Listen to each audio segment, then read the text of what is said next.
Okay, let's get started. All right, welcome to quant trading. I'm Alan. So today, I guess we'll just talk a bit about what is this class. That's probably gonna be like the first hour or something.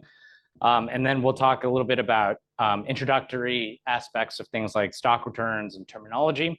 And then we'll get into basically the core of the class. We're gonna start off just, starting with code today. And we're gonna talk a little bit about performance benchmarking. So yeah, so today will be pretty light, and then today will be pretty light. So I guess before we start, I just want to talk a little bit about the class. Why did they pick me to teach this particular one? So just a little bit about myself. So I've been here, this is my 7th time. You guys are lucky number 7 teaching the class. And so when I first thought about coming to Hong Kong U, they proposed the idea I teach a quant trading class, which was new at the time. The program didn't exist. The reason why they wanted me was because I actually used to work as a trader. Back when I was an undergrad, which is like a million years ago, my first job was at Bridgewater, which is one of the world's largest global macro funds. They don't operate in Hong Kong. I think right, they used to operate in Shanghai, and now I think they're in Singapore. And so that's a global macro fund. I wanted something smaller, so then I worked for a company called DC Energy, which at the time was this little known power trading firm, which was located in DC and traded energy, as the name is not very creatively implying. And then after a while, I got kind of bored of that. So then I decided to get my PhD in finance, where I could study a little bit more about investments on my own terms. And then I did a little bit of research related to alternative data in graduate school. And that's basically what I do now. So I don't primarily write about quant trading, but I do a lot of research right now related to data sets and different economic measures that people on Wall Street sometimes find interesting.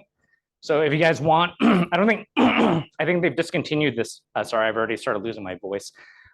They've discontinued this, but there used to be this, like, it's kind of like Twitch TV. They had this channel that really never took off, but it was called altdata.tv. It's for alt data practitioners. I also do a little bit of work with this company in Singapore called Chicago Global. And from time to time, I talk with the various funds about my research.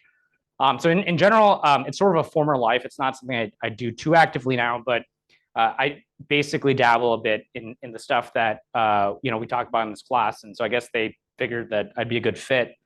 So hopefully I have something interesting to share, about the world of quant trading. So this is my version of the class. This class doesn't really exist in business schools or finance programs the way it does in this program. This is sort of like a modern version of the traditional masters in finance, oriented towards like the future of towards fintech. So it's a little bit different. This class is a class about how to do quant trading, but what that means nowadays is it's a bit different than it used to be. And I'll explain how this class might differ from previous versions or renditions of the class. But basically, this is one half of a research seminar and one half of a coding bootcamp. And the idea of this is to focus on quant trading strategy, as opposed to the traditional focus of quant trading classes, which is a little bit more on execution. It's typically taught as part of a computer science program or an engineering program. And so our focus is really more about quant strategy. And the main reason for this is, having worked a little bit in finance and then having talked to a bunch of people on the street here in Hong Kong, the first thing they said the first week I was at Bridgewater is they said, so I joined the research team, and they said, welcome to the team that runs Bridgewater. And then when I was at DC Energy, just for whatever reason, I was part of a trading team, not a research team, and that was a lot less fun. So I'll tell you that. So in general, you can focus on trading, you can focus on portfolio management, risk management. If you have nothing to trade, no trading edge, it's a lot less fun. And so in general, if you can always optimize the way you trade, but if you don't have a good strategy to trade, then there's nothing really to talk about. So the starting point of this class, which is a little bit different than some of the renditions you might see in a computer science program or something like that, is that we're not going to practice building a trading bot. We're going to focus on understanding the statistics of what you should trade and the theory behind it. And so the idea is to demystify that part of a process, which typically they have like PhDs do. I don't think it requires that. The methods are actually very simple.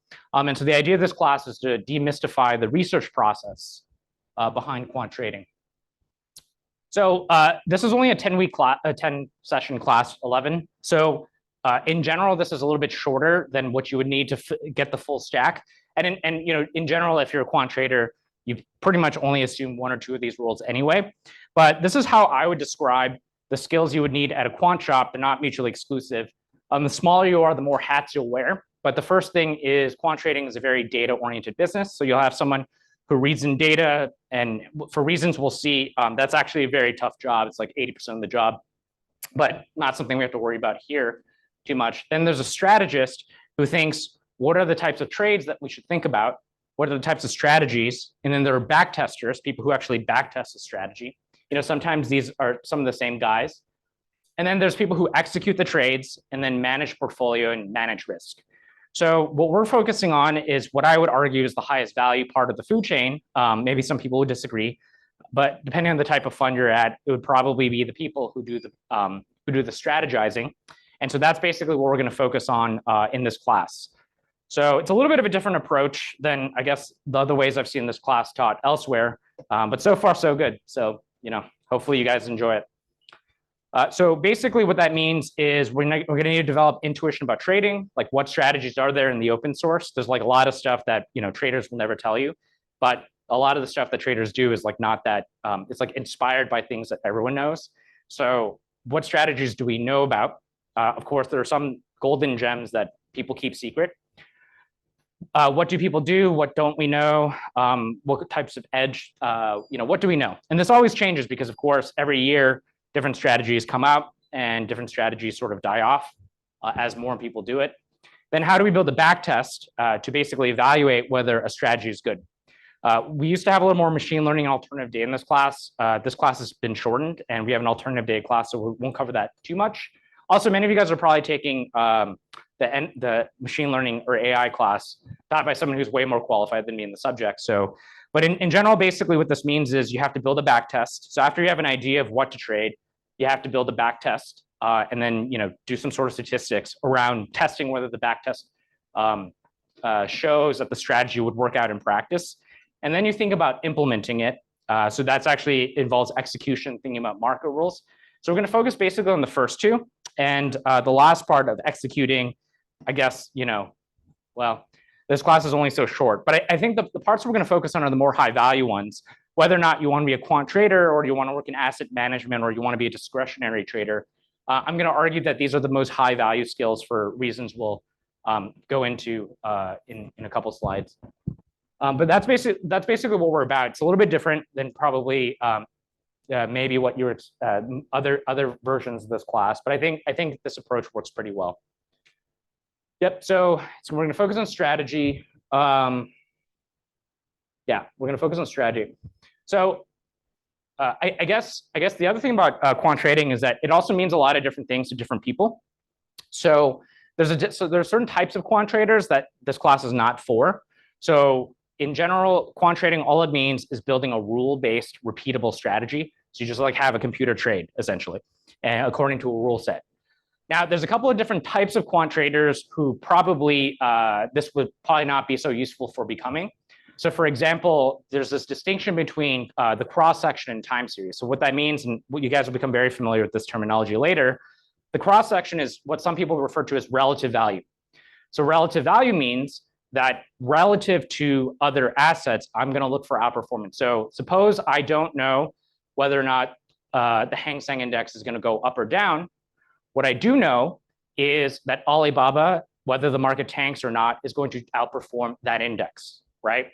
So what I could do in principle is say, I don't know what the Hang Seng Index is going to do, but relative to the Hang Seng Index, if I go short the Hang Seng Index, long Alibaba, I'm going to outperform. So maybe the market tanks, and then Alibaba also tanks, but by less than the market.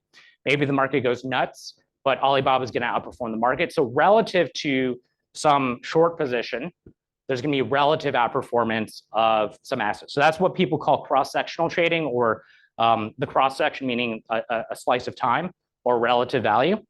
Some people also want to just predict whether the market's going to go up or down. So that actually turns out to be harder, right? It just, if you could think about it, there's only one Hang Seng Index, but there's like 3,000 stocks in the Hong Kong market, 4,000, 5,000 US equity. So it's a little bit easier to pick out mispriced stocks than to take the direction of the market. So we're going to talk a little bit about the time series, but in general, that's much harder. So we're going to focus mainly on the cross section, which is the idea of picking individual pockets of securities that will, relatively speaking, outperform. We're going to focus probably on monthly trading. Some of it will also be useful for weekly trading. The backtesting framework's the same, minus the fact that if you trade daily, you're going to trade more often and incur more transaction costs. But in general, we're going to focus on how most money is managed in the world, which is, BlackRock, State Street, all these, family offices. They're not going to trade every day. You'll have, high frequency arms of Citadel. You'll have Renaissance. They trade, every second or sub-second. That's going to be a little bit different than what we're going to focus on here. We're going to focus on sort of monthly, where I guess, the thing about higher frequency stuff is that there's less like economic intuition. The idea is like, well, if two prices are different, then you just arbitrage, right? So like a lot of times in high frequency, there's really not that much to talk about. It's really sort of an execution game. So in general, we're going to focus on lower frequency, which is how most money is managed. And also it'll be more useful to you if you don't end up being a quant trader for reasons we'll describe. We're going to focus primarily on equities. To some extent, we're going to talk about currencies, bonds. The same backtesting framework is good for crypto. I'm sure many of you guys want to become crypto traders or something, but the same backtesting framework applies. It's just that we've studied equities in the open source a lot more, and so we just know a lot more about equities than we do anything else. Bonds in particular are difficult to quant trade for various reasons, although that's starting to change. And in general, we're going to focus mainly on equities, and we're going to talk about like basically monthly frequency and essentially portfolio sorting. So what this class isn't about is we're not going to focus on derivatives trading. So basically the idea is, so at DC Energy, we used to trade power derivatives. The reason why you can't use the same framework is if you're going to create a derivative, you might create a security that's never existed before. So how do you backtest something that's never existed, right? So what you need is a pricing model. And then you have to say, well, I think the price of power in Pennsylvania, Jersey, Maryland is XYZ. And the derivative may have never existed, so you can't really backtest it. And so if you want to be like a Delta One guy, so there was a Delta One trader here last year. I shouldn't use that term. If you want to be a derivatives trader, I should say, creating exotic structured products is probably not your class, even though that is a form of quant trading. Those guys are less common now because those were the guys that sold mortgage-backed securities during the financial crisis. So they're fewer in number now because no one wants to buy those, right? And then this is not for people who want to do HFT because that's really an execution game. I think some of the stuff we talk about in some of the classes will be similar, but in general, that's more of an execution game. So, and again, we don't focus on actually trading. We focus on backtesting. So, that's a little bit different. Yeah. Okay, so that's basically what the class is about and what it's not. And so hopefully you find it interesting. I'm going to argue that this is useful to know because it's part of a trend, and it's also useful to you even if you don't want to work as a quant. So if you want to work as a quant, you might work in portfolio management. A lot of the same stuff we talk about is useful in portfolio management. Suppose that you're evaluating a fund manager. It's kind of like evaluating a trading strategy. Right. In the end, that's what a fund manager is. They're a stream of trading returns, or you might be a discretionary investor. And so I want to talk a little bit about the difference between quant and discretionary, and why I think this is a little bit useful even if you want to be a discretionary trader. So what does discretionary mean? It means quant means that we use a computer. Discretionary means that we're human. So the difference between quant and human, of course, is vanishingly small with GPT. No, I'm kidding. No, I don't think GPT is ever really going to replace humans. But the joke, always it's the elephant in the room. Discretionary basically just means you have a human decide what to do, so they can think a little bit more deeply, but they can't cover as many stocks. And humans are a lot more, they're a lot less replicable. So if I have a mood swing one day, maybe I will trade differently than if I was in a happier mood, right? So quants are more predictable, but the information that quants can obtain is quite limited. But the nice thing about a quant is that as long as I have data, I can create the same score and apply and trade more broadly. Humans, basically can only split their attention to a couple of things at a time, right? So the reason why a quant trading strategy has certain advantages is these, but there's also some limitations to a quant trading strategy, which is sometimes a human can sort of intuit things that you don't have in your backtest, right? And so the idea is, even if you don't want to be a quant, I'm going to argue that it's good to take this class, even if you want to be the other guy, which is a discretionary trader. The first reason is because so this is old by now. It's 2016.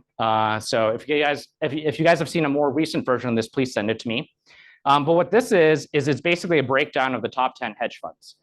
And what you'll see here is basically that the ones in red are the ones that self-classify as quant. So many of you guys might know D. Shaw, Two Sigma, AQR, Man Group.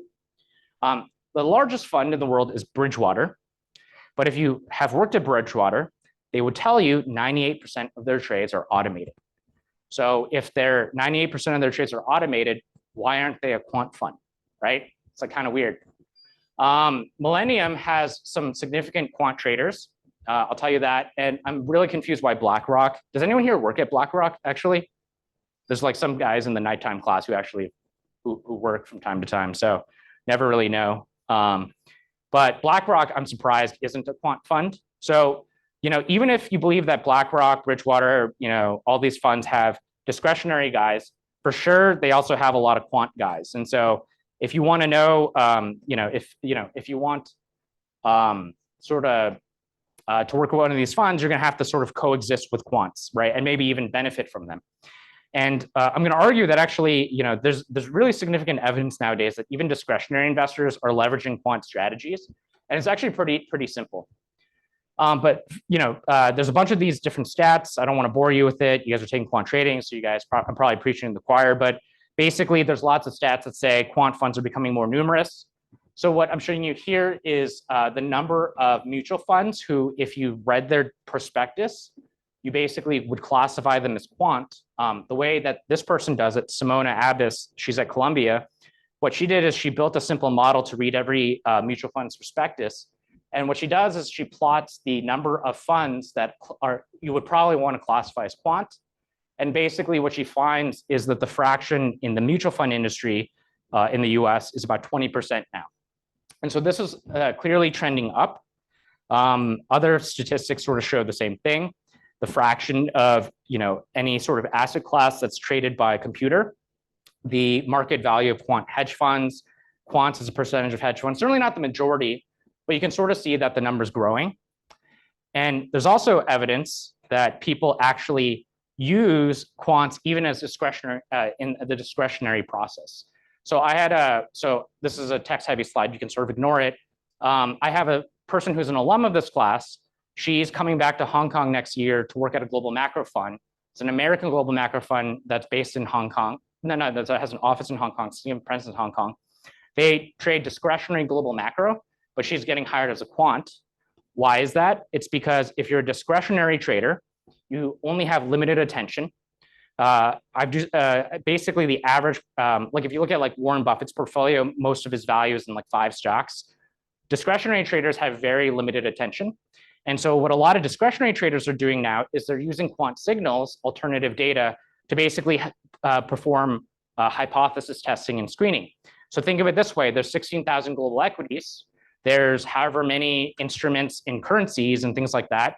If you're a global macro trader, how do you sort of focus your attention? When really you can only if you only have time to read one stock per day, how do you decide which stock that is? And so probably what you use is what's called the stock screen.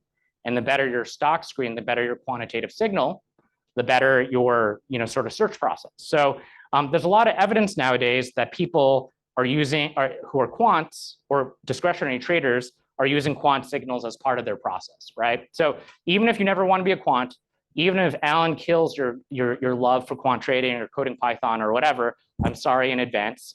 Hopefully, even if you never want to touch code again, at least some of the skills would be useful, even if all you want to do is buy Tesla and Dogecoin or whatever. And so I mean, this is true for some of this, and so for my former student, she just told me that she Yeah, so she's working at a global macro fund where she'll just be doing performance backtesting, much like we do in this class, right? And there's actually academic work on this. So this is from some guys at Nanyang Technological University. This is by one of my former Cornell committee members. I got my PhD at Cornell. And so what he does is he actually takes, he downloaded a bunch of these analyst reports. So for those of you guys who know a little bit something about the sell side, one of the most important functions of the sell side is actually to just write analyst reports. And so the thing about analyst reports is that they're just text that describes sort of, in this case, Nike, what does the human think that how Nike will do, things like that, right? And what is the business model? What he does is he actually reads these reports and he asks what percentage of them cite an alternative data or a quantitative signal. And what he finds is that this number is also growing, about 10%. It's not huge, but already 10 or 11% of analyst reports at the sell side use alternative data by 2019. And then what he finds is that the guys who do this actually make more accurate forecasts. So what analysts often do is they forecast earnings, right? And using the ones who use alternative data tend to do a bit better, okay? So maybe it's not because they use alternative data, maybe they just better at everything, but the ones who use alternative data turn out to do a little bit better. So even if you never want to be a quant trader, even if you all you want to do is just read company reports, the hope is that what you learn in quant trading can help a little bit with that process, right? And so that's sort of the goal of what we're trying to do here. What are the quant signals that you want to use as a quant trader? Or even if you never want to touch that again, because I killed your love for it, I'm sorry, at least some of the skills would be useful if in your role as a stock picker or an analyst or something like that. So that's basically what the hope is, to be a little bit useful for anyone who takes the class. By the way, I just have this habit of talking. If anyone has any questions, please, just otherwise I'm going to lose my voice by like 8. So, okay, so basically, all we're going to do here is just then we're going to just talk about like what do we know. We're going to read industry and academic papers. You don't have to read them, don't worry. I will summarize them for you. And then what we're going to do is basically just take them out and code, all right? So the idea is like every class, I'm going to have a different theme, a different type of strategy. We're going to summarize all the papers, and then we're going to show that it was probably not this easy in the 90s, but nowadays it's like 5 lines of code in Python. And so the idea is we're going to implement all the stuff that people actually sell on the street and then show you it's actually pretty easy. I mean, the hard part, of course, is like getting there and then convincing someone to give you money. But the actual implementation of a lot of these trading strategies, there's obviously some, very hocus pocus machine learning strategies, but I would say the vast majority of money that's managed is actually managed in a very simple way. Okay, so we're going to sort of demystify all of that. Okay, and that's basically all we're going to do in this class. Just talk about papers and then show you that it's actually pretty simple. It's all basically like 4 operations and pandas, essentially. Yep, so that's basically what this class is about. You just have to know Python and you have to know a little finance, because if you don't know any finance, then some of the terminology will just sort of escape. Yeah, I'm going to try to explain like I'm 5 most stuff, but that of course has its limits. So hopefully you've taken a little Python, or at least you know how to ask GPT to code Python. So, actually, what is our official policy on generative AI now? Am I allowed to even? I don't know. I'm just going to talk about it anyway, but I have no idea. Okay. Yeah. Well, cat's out of the bag, right? So, yeah, I use GPT way too much, like every day. Okay. So, all right. So I think this is probably what you guys really want to know about: grading, things like that, right? So let's just talk about that. Let's talk about some course logistics. And then we'll take a quick break because do you guys actually, hold on, this is the nighttime class. The afternoon class wanted something different, and I think nighttime classes might be different.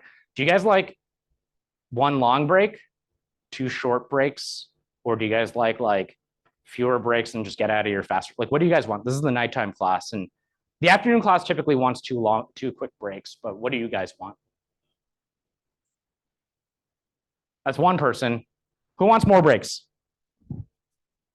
Who wants 1 big break in the middle so you can go to McDonald's or something? Who wants fewer breaks to just go home faster? So that's like literally like an even split because the rest of you have no vote or just want to stay here forever. So okay, well, how about this? We'll play it by ear, and then also in the survey, I have a survey, and I know there's survey fatigue, but you guys can voice your opinion. But like literally, from my perspective, I can't tell the difference between the three options. So we'll just try 2 short breaks, and we'll also try to get out of here faster. But we'll see how that goes. Okay, so you guys probably want to know this. So when I first taught this class, they told me it was going to be 20 people, which was true. But so what I had was a 10% participation thing, because can you imagine if you expect 20 people, you expect most people to talk. And then now the class is 200 people between 2 sections. So that's clearly not going to work. However, in order for me to change the syllabus, it'd be a lot of effort, and I don't want to. So we're going to have 10% participation. I'll tell you how that works because it's don't worry, it's like not a big deal.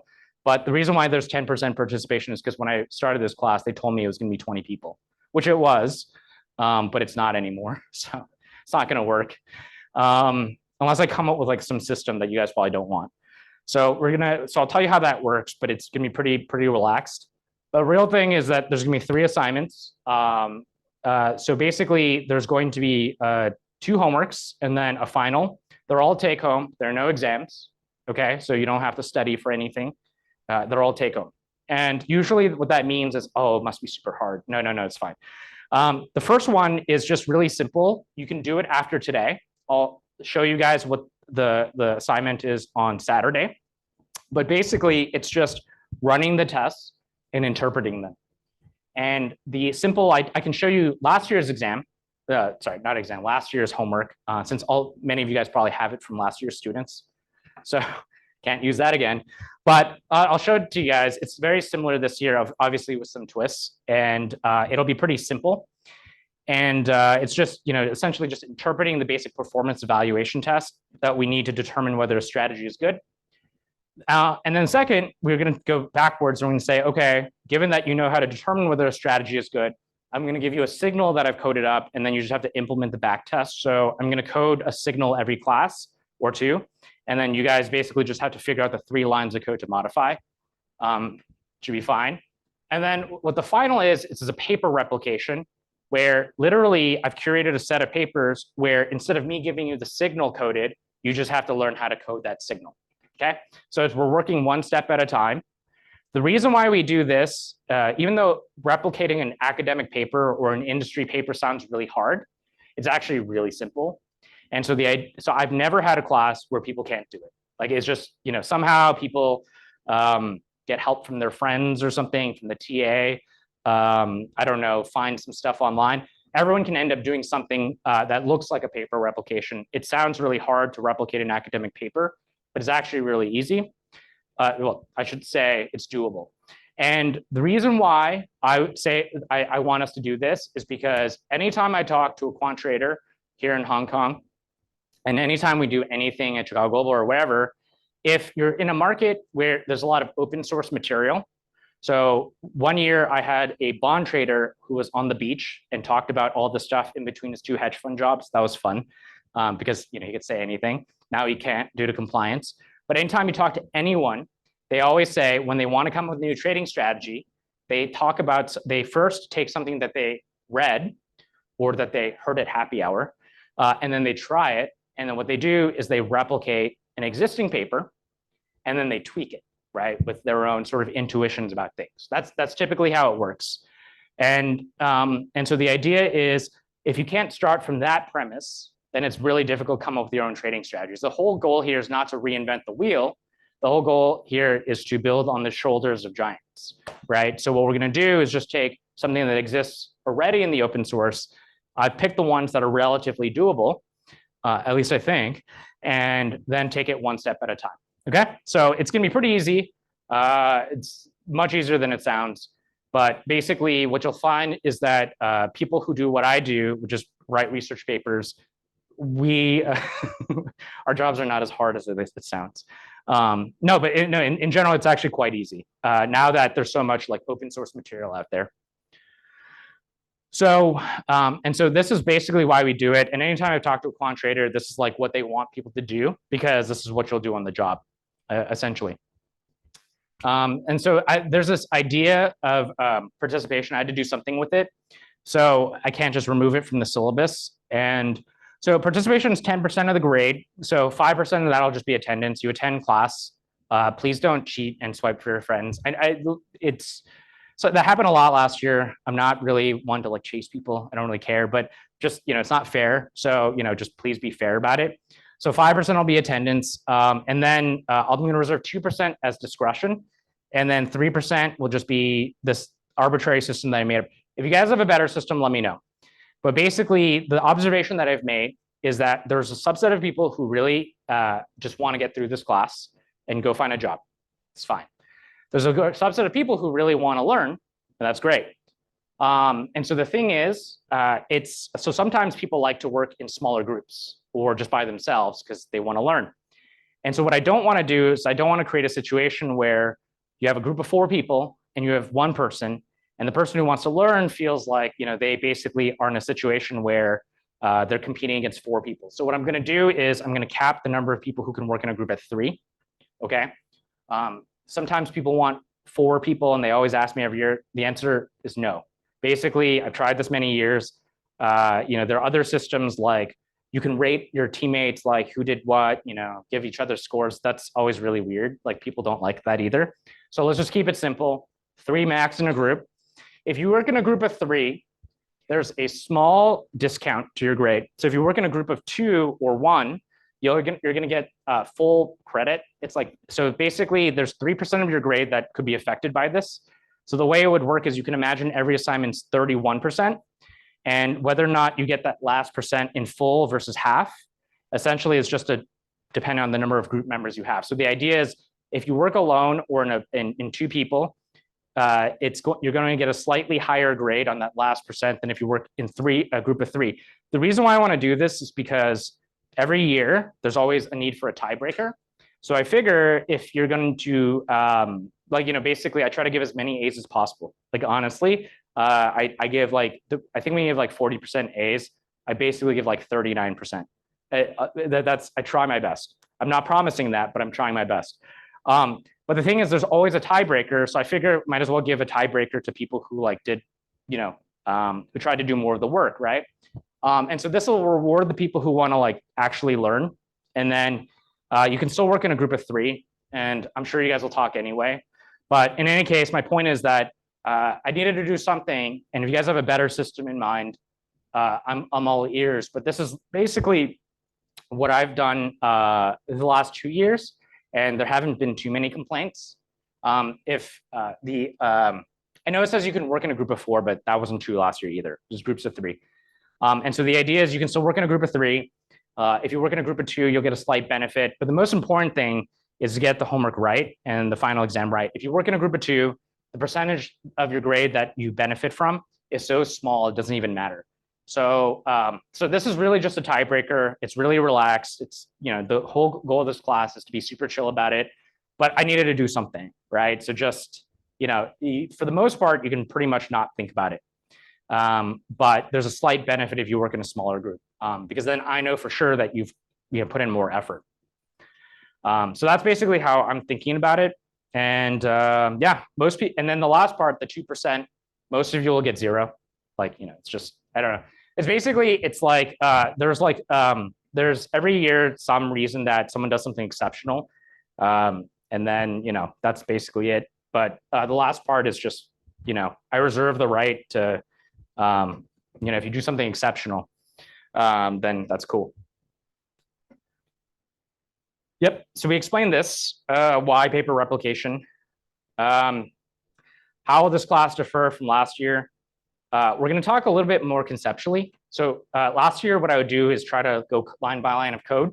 This year, it's like most of you guys have a coding assistant in the cloud.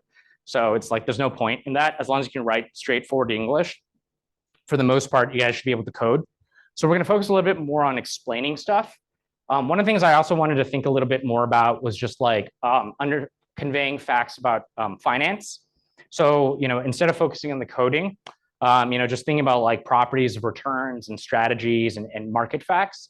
So I'll talk a little bit more about like concepts and stories and just like statistics about like finance in general, as opposed to like the implementation, because like for the most part, to be honest, like nowadays, the value of focusing on coding implementation, as you guys know, is going to be less and less, so long as you have access to a large language model. So we're still going to focus on the code carefully and like explain some stuff, but I think probably less of that this year and then more focus on like the hard part, which is like thinking about finance. Yeah. So last things, Friday office hours. I did not decide. It was I fought to not make this a Saturday night or Friday night class. I lost. So sorry. But because it's, we do have Saturday class, I'm going to you can drop by Friday afternoon basically. But I'll try my best to promise to be there from 2 to 3:30. And then you can just like ping me otherwise. Most years, no one really comes. Don't worry, that's fine with me. But one reason is because during the pandemic, we started implementing online chat. So last year I used Discord, but no one really likes Discord. So no one's like a gamer or something. So what we're going to do is we're going to have WhatsApp and WeChat. So I think maybe if I updated these, nope. Okay, sorry. I thought I downloaded this, but I thought I put the QR codes in here, but I didn't. So so my TA created a WeChat QR code and a WhatsApp QR code. Yeah, I don't know why we have two groups, but I guess not all of you have WhatsApp and not all of you have WeChat. So I guess that's why. Don't worry, it's not like an English Chinese thing. It's just, I only read English anyway. So you guys, you guys try Chinese, it just won't work. And then we also have a course wiki, which last year people thought was really good. A course wiki is just kind of nice because it organizes things visually. So if you ever work in a tech firm or some quant trading firms, they'll have what's called a Confluence. Anyone here use Confluence before? Good. Confluence is just a wiki. And all it is so I put a wiki out and essentially it just organizes everything. It's going to have notebooks embedded, also embed the slides, things like that as an FAQ, frequently asked questions, and then just various other things. And maybe once in a while it'll have like cat memes or something. But basically it's just going to have everything in a more visually palatable format. And then if there's anything I can do to make your learning experience easier, if you guys want me to, I have many years of Zoom data. If you want me to deep fake myself like Alan.ai, I can try. I'm not sure it'll turn out well, and please use it for appropriate things if I do that. But I can create a chat bot. I can do whatever. But it's fun for me too to mess with this. But if there's some other platform that people have used, let me know. But I think these work pretty well. And if there's something else you guys want, that's fine too. So, and then I guess I have to talk about this generative AI policy. Go for it. The only thing is there's no benefit or discount or whatever, but I want you guys to write down what you guys used. The main reason is because HKU has a generative AI committee, and I'm on those emails. So I want to know how people use it. I don't really care what you do. What I would prefer is you guys come up with a tool that I've never used, so I don't have to do as much work. So if you guys come up with something that blows my mind, that'd be awesome. Although I play with GPT so much, I don't think any of you guys use it more than me. But you guys are welcome to use it. The two tools that I'd recommend are if you're going to code, most of you guys probably code Jupyter Notebook, right? That's probably how you guys are taught. The one that I recommend is called Codium. Codium's free, and they're free except for obviously for enterprise offerings where they charge. But basically Codium is good for Jupyter Notebook.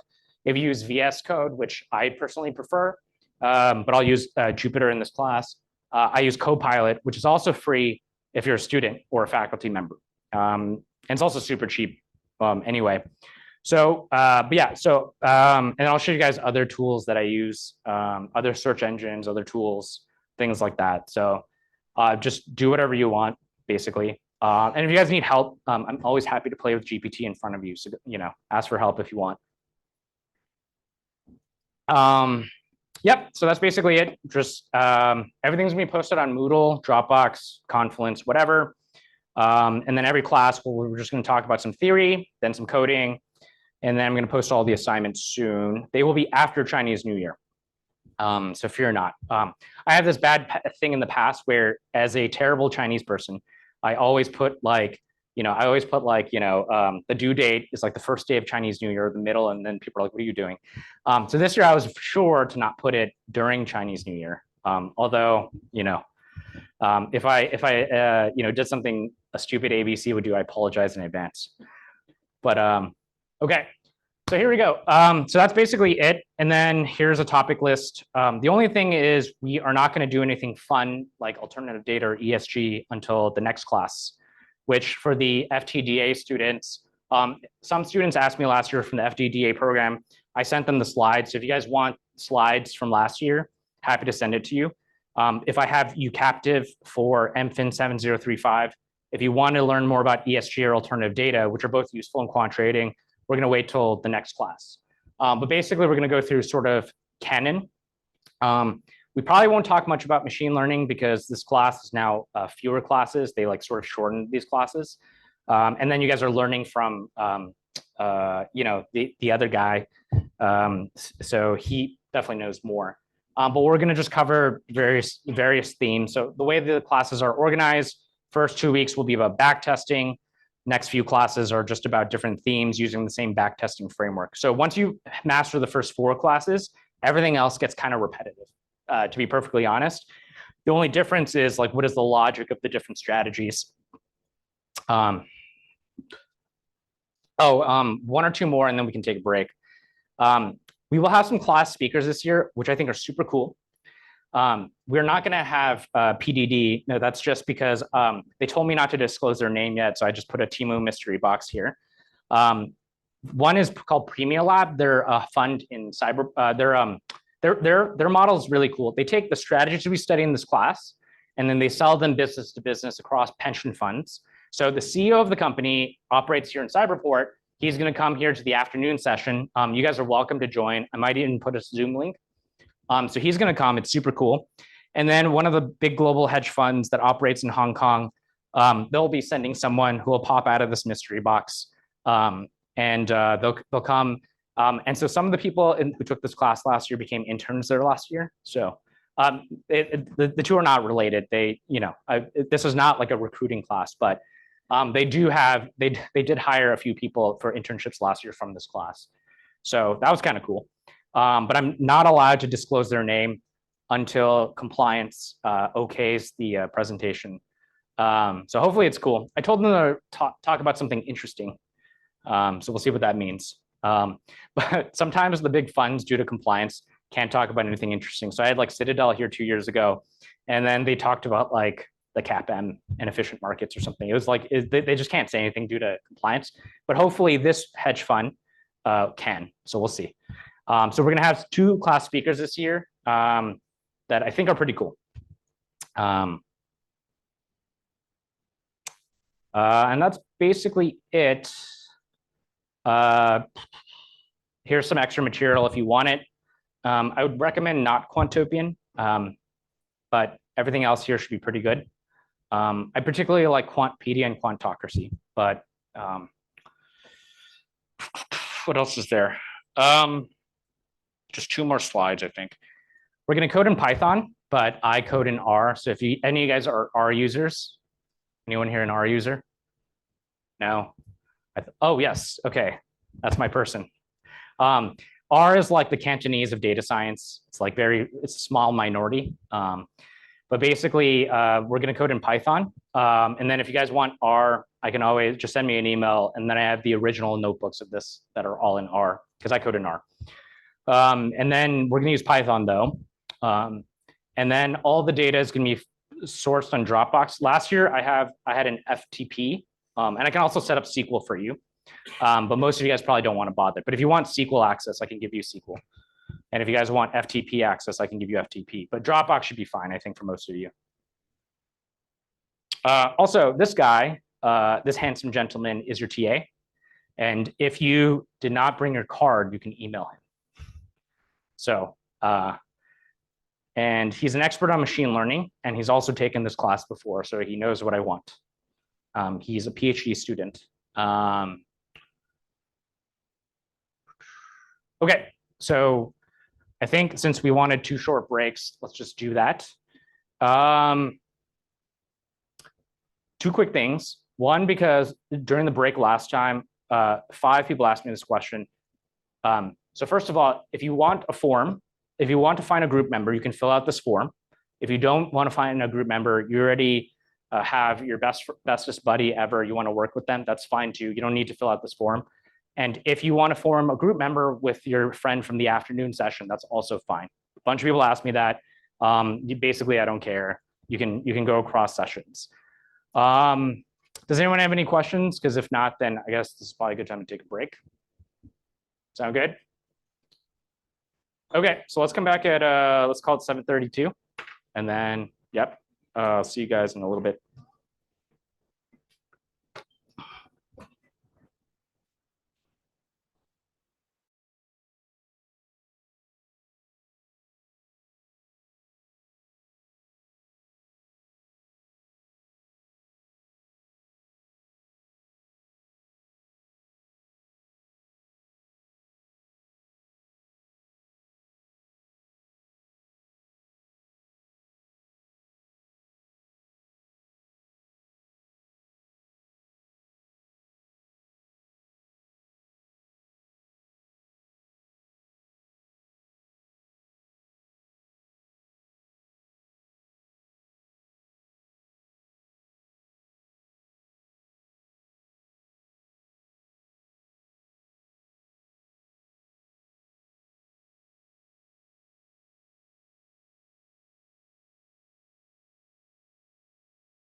Okay, let's get going so we don't stay here too long.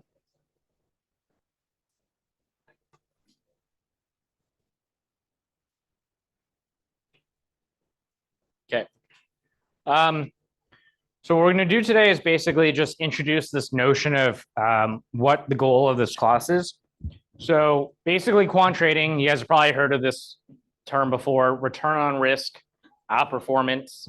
And so the idea is let's just explain what all of this means. And some of this will be rudimentary for some of you guys who work in finance or have taken finance classes before, but let's just all start from the same page. The basic idea is we first have to define what a return is, then we have to define what risk is, and then we'll talk about our notion of return on risk, which I think is a little bit different than probably what you guys have seen before.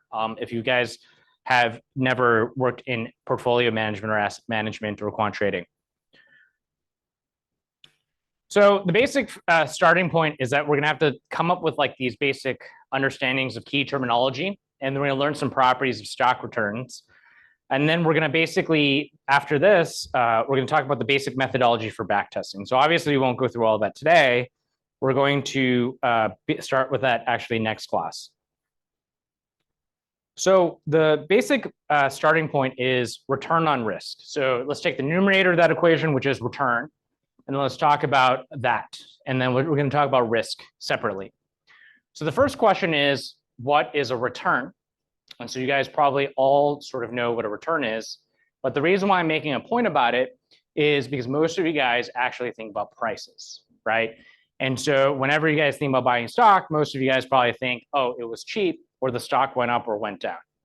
And probably for many of you guys who studied finance, you guys do know the difference, but let's just walk through it.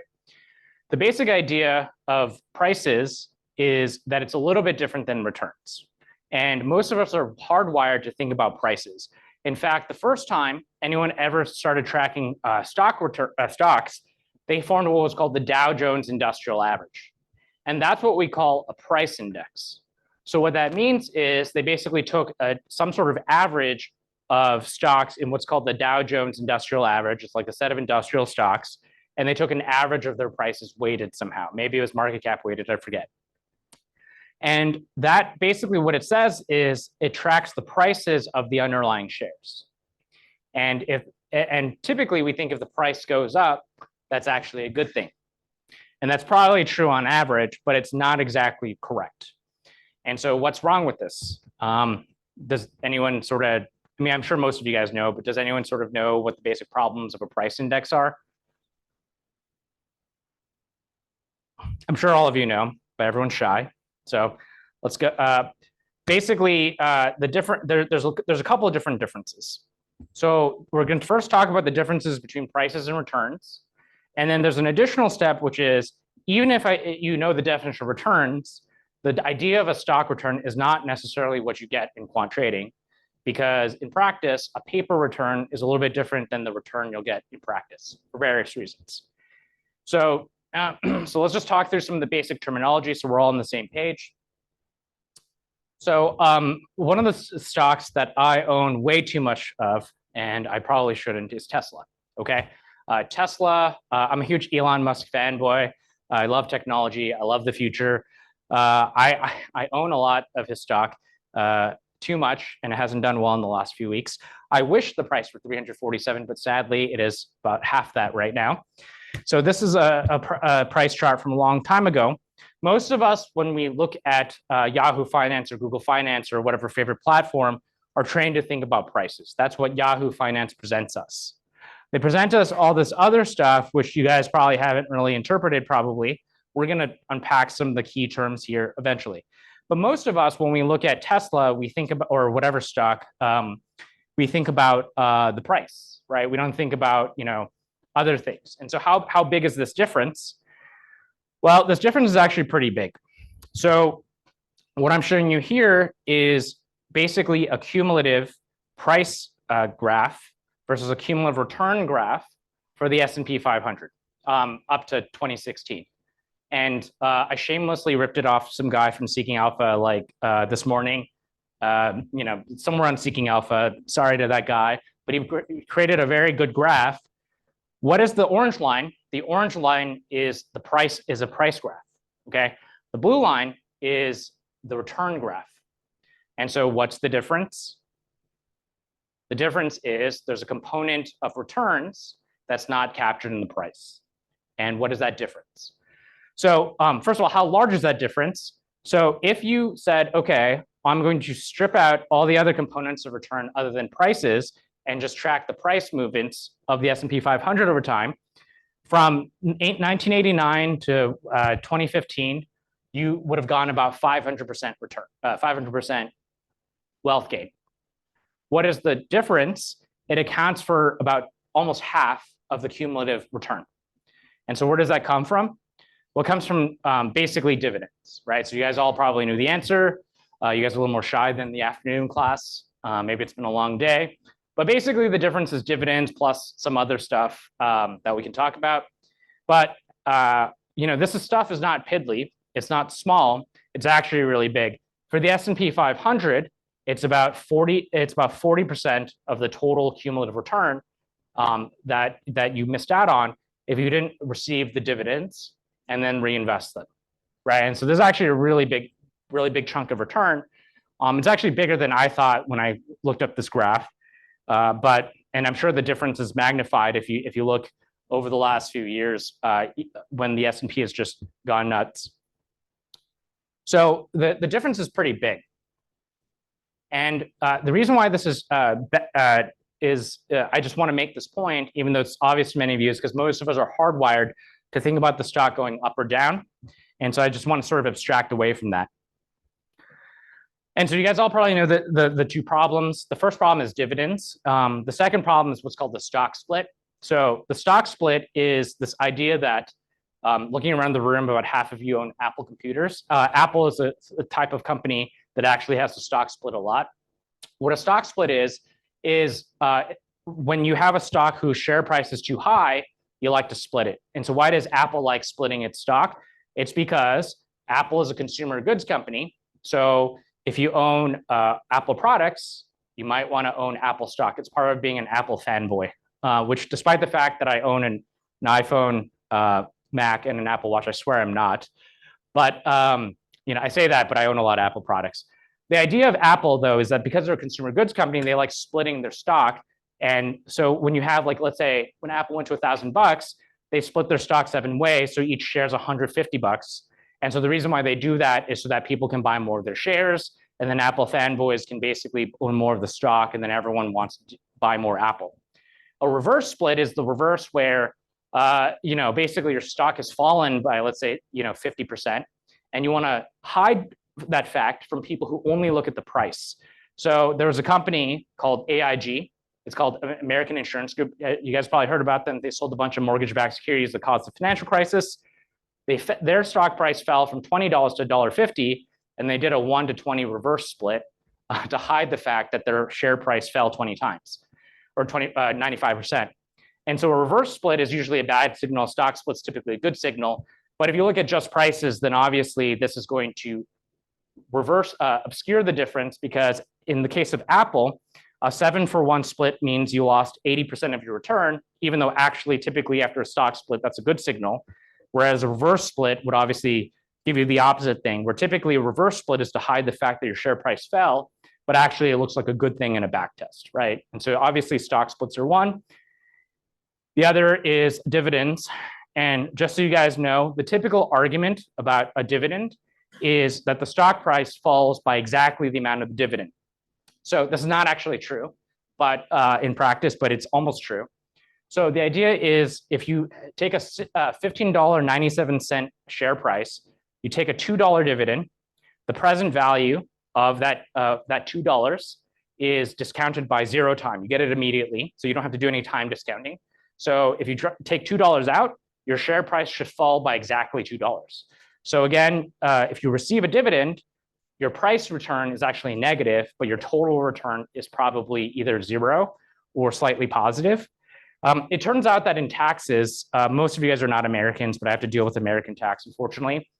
Dividends are typically taxed, so the amount by which the price falls is actually modulated by taxes. So people have shown that dividends actually don't get subtracted from the price the same way. But in general, in theory, the time value of the time discount of a dividend should be zero because you get it immediately. And so the amount by which a stock price falls should be the value of the dividend. Okay.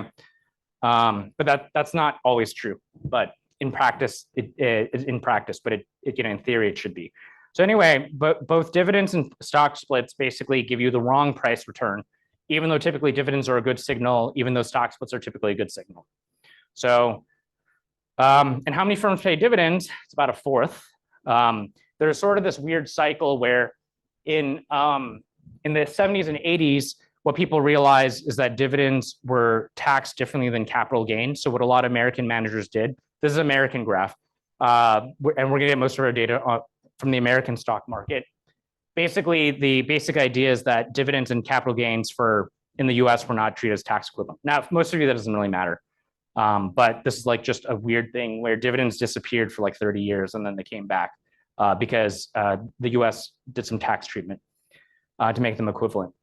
But anyway, long story short, a return is a split adjusted price plus dividend over a last period price. And as we just saw, splits make a difference, dividends make a difference. And then your financial database should do this for you. They have a column called return. But what I'm gonna say is this is actually done really terribly in most databases, and including those by professional institutions like Refinitiv, FactSet, and Capital IQ. I hope no one here works there, but it's true. It's awful. I mean, I'll show you guys some examples. Look really weird, actually. But in principle, most databases should have a field called the stock return, where the implicit assumption, and this is not actually fully right, is that the dividend's fully reinvested immediately. The reason why that's not true, and this goes into the weeds a bit, you can forget this for the rest of the class, but just while we're at it, a dividend typically gets transferred to your account, kind of like a bank transfer. So you guys might know from from doing various financial transactions, dividends don't actually move immediately. So it's technically wrong to say you reinvest a dividend immediately because it actually takes 2 days. You actually reinvest in 2-3 days. And the other thing about a dividend is that typically, if you don't receive enough dividend to buy a full share, then for most stocks, can't buy fractional shares. So the idea of reinvesting is like a little awkward, actually. But in principle, the way it works in most financial databases is that when you compound returns, they assume that you get a dividend immediately, day zero that the dividend is issued, or paid, and then even though it takes a few days, and they assume you reinvest it without any fractional trading problems. But anyway, for the most part, you can ignore what I just said. You can just say Alan's speaking crazy nonsense. In practice, there's like a slight difference because of this like T plus N settlement. But in practice, what people do is they assume that you get the dividend as of the payment date. I forget what that is, what that's called, and then you reinvest it immediately. And so that's basically what we'll assume in this class. It turns out to not really matter, but it's just something that you guys probably might want to minorly think about. So in most databases, you'll have a share price, a split adjustment factor, a dividend, and maybe a merger adjustment factor. And then we'll sort of show you guys a little bit what that looks like in some databases. Just a little financial history, just for fun. So this is not an advertisement for Visible Alpha. Visible Alpha is a company that I do some research with, but the only reason why I put this timeline is it looks really nice. And then basically it's a history of significant financial data, of which in 2015, Visible Alpha is the next generation, according to them. And their data is good, but this is not an advertisement for them. Just, it's just for fun. So for most of you guys probably have never seen this before. I thought it was really fun. So since we're talking about returns, how long have we actually had stock price data? We actually first got stock price data. Well, the thing is, in a typical financial database, we typically track stocks by tickers. When did we first get a ticker? We first got a ticker in 1897. So typically before that, there were like 50 stocks on the New York Stock Exchange. And then basically you would just go and say, I want to buy this railroad company, that railroad company, you name them. As we got more stocks, people started creating a ticker, like AAPL for Apple, BABA for Alibaba, so on and so forth. And then basically people started putting financials in newspapers in the early 1900s. And then there's like this big gap where essentially everyone was using newspapers, but then in around 1950 at my alma mater, Dartmouth, they invented the ENIAC, right? And we started having computers, and we started having data to put into these computers. So in around 1960, we developed the first historical pricing database at the University of Chicago, okay? Thereafter, we started collecting, if we have price data, we also can then collect company financials in a computer, and then we can start doing analysis, right? So everything that we study basically was made possible in the 60s, essentially, because of the advent of modern computing. And then electronic filings that you guys might study nowadays sort of became a thing in the 90s with the .com revolution. This is a US timeline. Probably most markets were a few years later, Hong Kong much later, because as far as I'm concerned, apparently there are some managers that even as of a few years ago used to fax in their filings. It's very, very antiquated market we have in Hong Kong. And basically electronic trading became a thing in the 90s, essentially. So just for a little bit of fun, this database was invented at the University of Chicago. It's called CRISP. For those of you guys who have ever taken finance classes before, you guys might have seen CRISP data. Developed at the University of Chicago with a grant from Merrill Lynch a couple years ago. Capital IQ, Express Feed, I forget what it was called at the time, came into existence. And CRISP was great because they basically collected data from around the country, the US, and solved all the problems of stock price databases to that point. They had price returns, including dividends, and they included data from all available exchanges. The reason why that's significant is back in the day, there was no internet. So in order for you to see the whole stock market, there's actually different exchanges. This is like a timeline of all the different exchanges in the United States.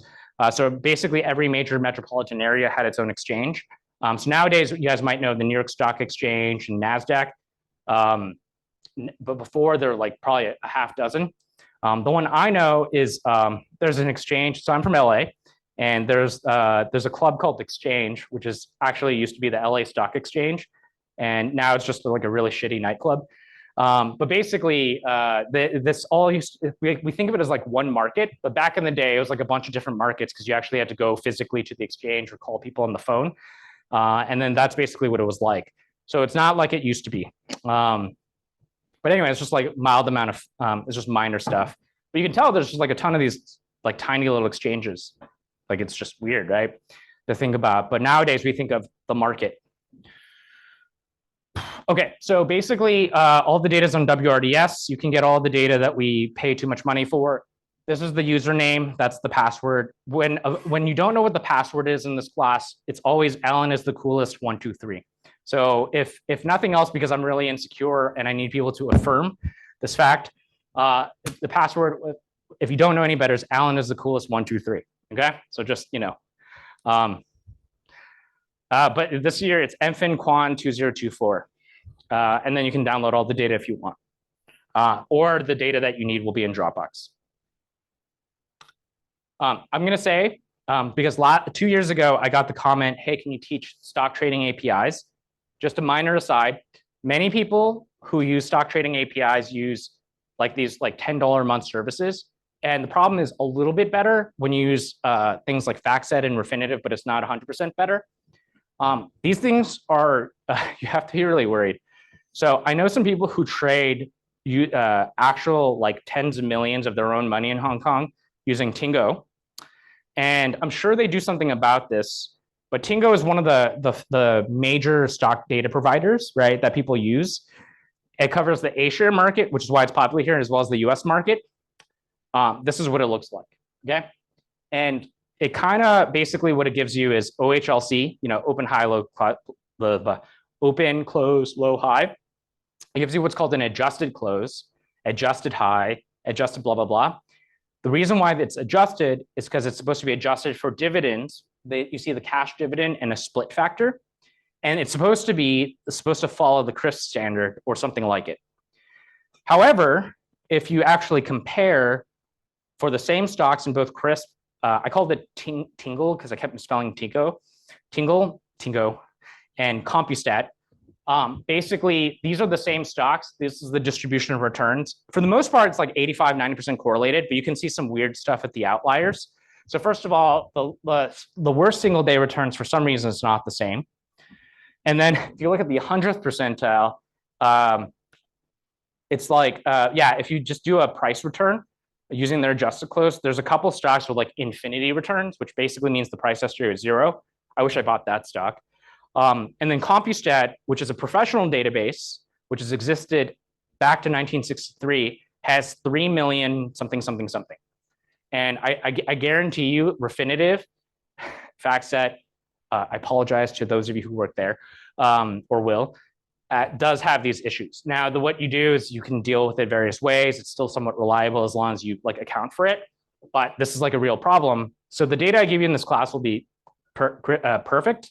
But just, in the real world, just remember this long seemingly pointless rant, but it's actually a real thing that if you deal with any given thing, the return that you see on paper might just be a fantasy because, I have seen backtests of mine where I was like, man, this is great. And then it was being driven by like the 3 million% return or whatever it is.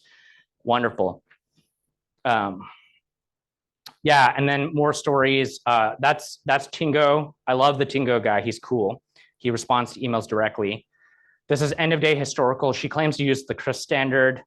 And then this is me being kind of a jerk, but I was just like, your data's like, doesn't make any sense. And it turns out that the reason why I was getting different returns is because I mentioned AIG earlier. And what they did was, long story short, too long, don't read. They account for splits correctly, but not reverse splits. And they claim to use the CRISP method. So long story short, just be really careful what returns you get in practice. I will never give you the wrong information, but people are not as nice as me in the real world. Bottom line is, especially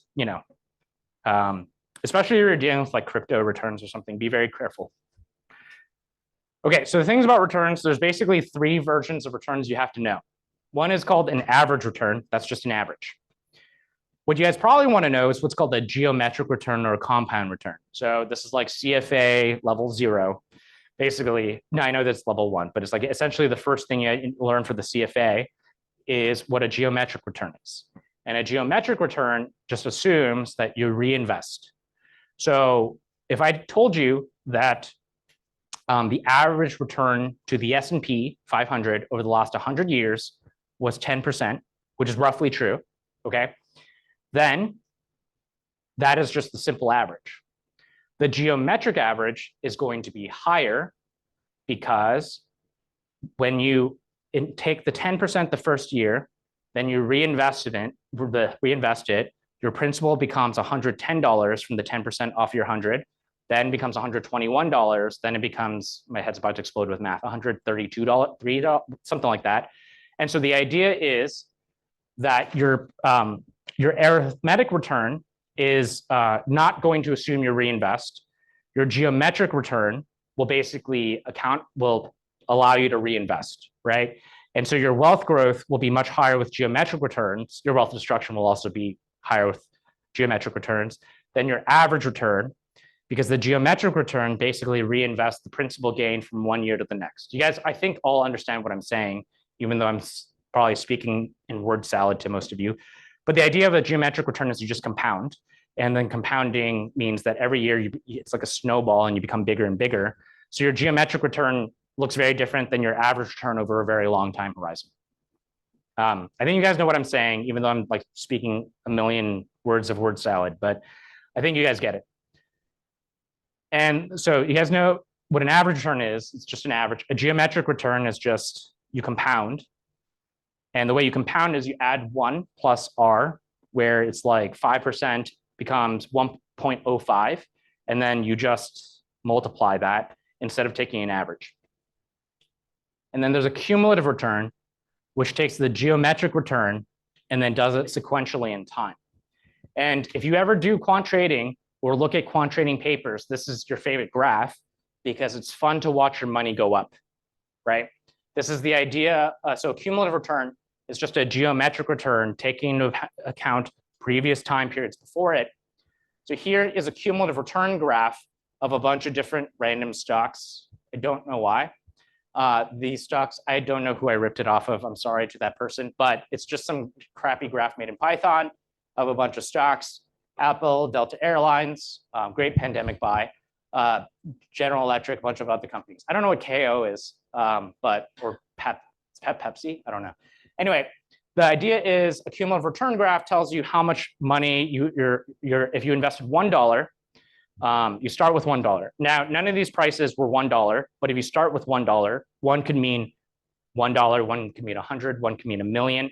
Whatever one is, you normalize the price, and then you just say how much would that $100 or $1 million grown, and basically accounting for dividends. And the idea is you continuously compound the returns that you get, and then see how much your return grows over time.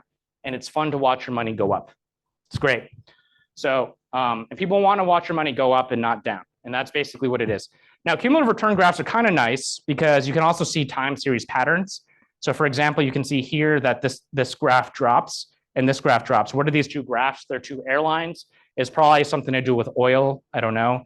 I mean, airlines, what do they have in common? It's the price of oil. So my guess is that there's some oil shock there. So time series patterns, basically tell you what is the level of return, what is the volatility, what were some strange periods in time, things like that, right? So people always look at cumulative return graphs as a way of visualizing returns. It's kind of fun. So anyway, this is returns. Bottom line is dividends, price growth, and a split adjustment. And then people care about geometric returns and compounding, as well as cumulative returns. This is all very simple. This one's harder, which is risk.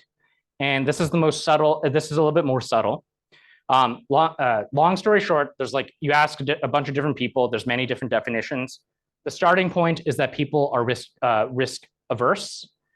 Risk averse means that I prefer that given two payoffs, I prefer the one that whips around less.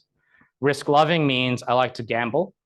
All else equal, I prefer the payoff that whips around more. If you like this, you're a weirdo. Or you like gambling, you're addicted, and you should probably give someone else your money. Risk neutral means you don't care whether or not things whip around, okay? Most people are risk averse. I would guess most of you, if you guys played poker, are probably risk averse. If you guys want to figure out how risk averse you are, you should play Texas Hold'em, then you'll find out. Now, the question is also, so what is a measure of risk aversion? What is the measure of risk? We'll talk about it. One thing also to keep in mind is over what time horizon. So right now, every dollar I save, I'm saving until, I don't know, retirement, whenever that'll be. I'm not that old. I'm pretty young. But the point is, I don't care if I lose 5% of my portfolio in a given year, because retirement for me, as far as my dean's concerned, will be 30, 40 years from now, right? However, I might care more whether or not the stock market whips around if I'm going to retire next year, for obvious reasons. So there's a little bit of an issue of what is risk and over what time horizon. Everyone's different. My old firm did this ridiculous thing that no one does. Our thing was return on worst case, like the most ridiculous concept. So the idea was we make a number out of thin air, say, okay, I think we have a 1 in 100 chance of losing $1 million. Well, what's our upside? 500K. So our return on worst case is 500,000 over 1 million. It's 50%. This is completely arbitrary. It was just to basically make this old guy give us money so we could trade. But this is what we used to do. Different firms will do different things. The most common one is to define risk according to volatility. Okay, so most of you guys probably have heard of this idea of a Sharpe ratio or a Sharpe ratio. Volatility is the standard deviation of excess returns. And basically what volatility is its variance, the square root of variance, right? So basically the idea of risk comes from this idea that if something is more volatile, if it has a larger standard deviation, then is generally speaking going to be riskier. So the way most people think about risk as a starting point, different people have different metrics. They start off with this idea of what is your average return over the volatility of that return. And that's what people call a Sharpe ratio, which won some guy in the 60s a Nobel Prize. I wish economics was that easy, but it's not nowadays. That'd be awesome. But basically, this was the idea. It's the Sharpe ratio. You guys probably heard about it after Bill Sharpe, Stanford professor in 1961. A Sharpe ratio, to be specific, is the volatility of excess returns above what's called the risk-free rate. So if it's basically return on risk, then you should the way that he thinks about it is you should think about the return that's above and beyond the risk-free rate.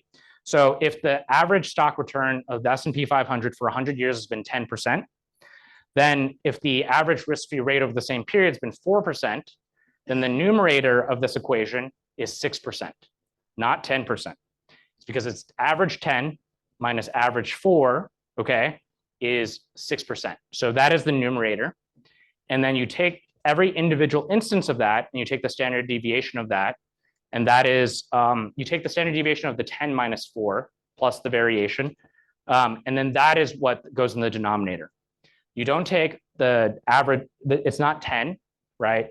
It's not standard deviation of the raw return, it's the standard deviation of the market return minus the risk-free rate. What is the risk-free rate? People typically in the US think of it as treasury bills, 30-day treasury bills, I think. And the reason is because in any given time period, we don't expect the US government to default within a 30-day period. You'll get your money back for a 30-day money market account or something like that.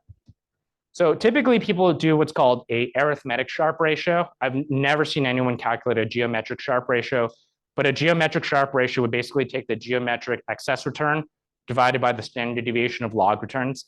To be honest, I think the way when I think about it, it kind of doesn't make sense because I don't know how you would compound an excess return. It's just very weird to think about. Most people basically just do an arithmetic Sharpe ratio, and then they use the T-bill rate as the risk-free rate. Some people use a box spread, but basically the idea is you want, this is kind of weird in some sense because no one can borrow with the credit of the US government except for the US government. And so what a box spread is basically like something that kind of looks like risk-free, but which a bank can actually borrow at. But in any case, people typically think of the risk-free rate as the T-bill 30-day rate, even though in practice, no one can borrow at the 30-day T-bill rate. Anyway, the point is, this is what a Sharpe ratio is, and this is the starting point of most quant trading exercises. So if you read like an industry report, they'll report the Sharpe ratio. This is how most people start off, okay? The reason why Sharpe ratio is used is because most people, especially if you take a mathematical finance class, always say returns are normally distributed. You guys have probably heard this before. It doesn't make any sense, but that's how most mathematical finance starts. Returns are normally distributed. There's something called the geometric Brownian motion or something. I don't know, it's too much math for me. But the idea of a geometric Brownian motion and Sharpe ratio is that returns are well described by a normal distribution, right? So what is a normal distribution? It's signified by two parameters, a mean and a standard deviation.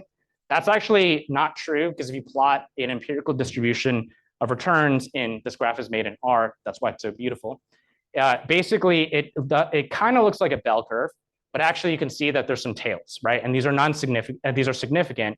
They're pretty much outside this red line. So you probably care a little bit about these big drawdowns, and so a normal distribution doesn't capture it. But for the most part, you can see that a bell curve kind of does okay, and most people can't think hard enough about returns beyond just like simple things like standard deviation. So this is probably fine for most people. Some people, this is JP Morgan's ensemble of different risk metrics. I've never heard of most of these, but if you guys were curious, apparently these exist. What is the annualized upside deviation? Skewness, which is basically how fat these tails are, right? Are they negative, positive? I actually don't know what kurtosis is. It's like something about the tail. Co-skewness, excuse me, a pain ratio, value at risk. Sorry, some of you guys probably do this for a living. Gain to pain ratio. I don't know. Like apparently people in industry use all sorts of things. The most common though that everyone can agree on is definitely Sharpe ratio for one. And then what we'll talk about, and is definitely the second most common, is in alpha. an alpha. And so an alpha is what we'll talk about and we'll build up to from now on for the rest of the class. An alpha has many advantages over a Sharpe ratio and is basically the industry standard, I think, for that you can sort of see. In some various papers, you'll see all these other weird metrics. I don't think anyone I've ever seen has shown me a gain to pain ratio or a pain ratio, or I don't know what any of these are. But for sure, you'll definitely see a Sharpe ratio, and you might see an alpha. And an alpha, I think, has many advantages over Sharpe ratio. We'll sort of explain what that is for the next like hour and change. But the basic insight is we care about return on risk. What do people think about? They think about volatility. And then we're going to talk about what is alpha, which is basically correlation adjusted volatility. Correlation adjusted Sharpe ratio.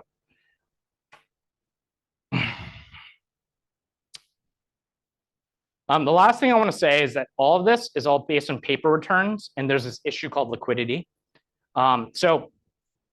Back when Tesla was much higher and my portfolio was much happier, Elon Musk wanted to push the price of Tesla to 420. Some of you guys probably know what that is. Elon Musk is a druggie. He wanted the price to be 420.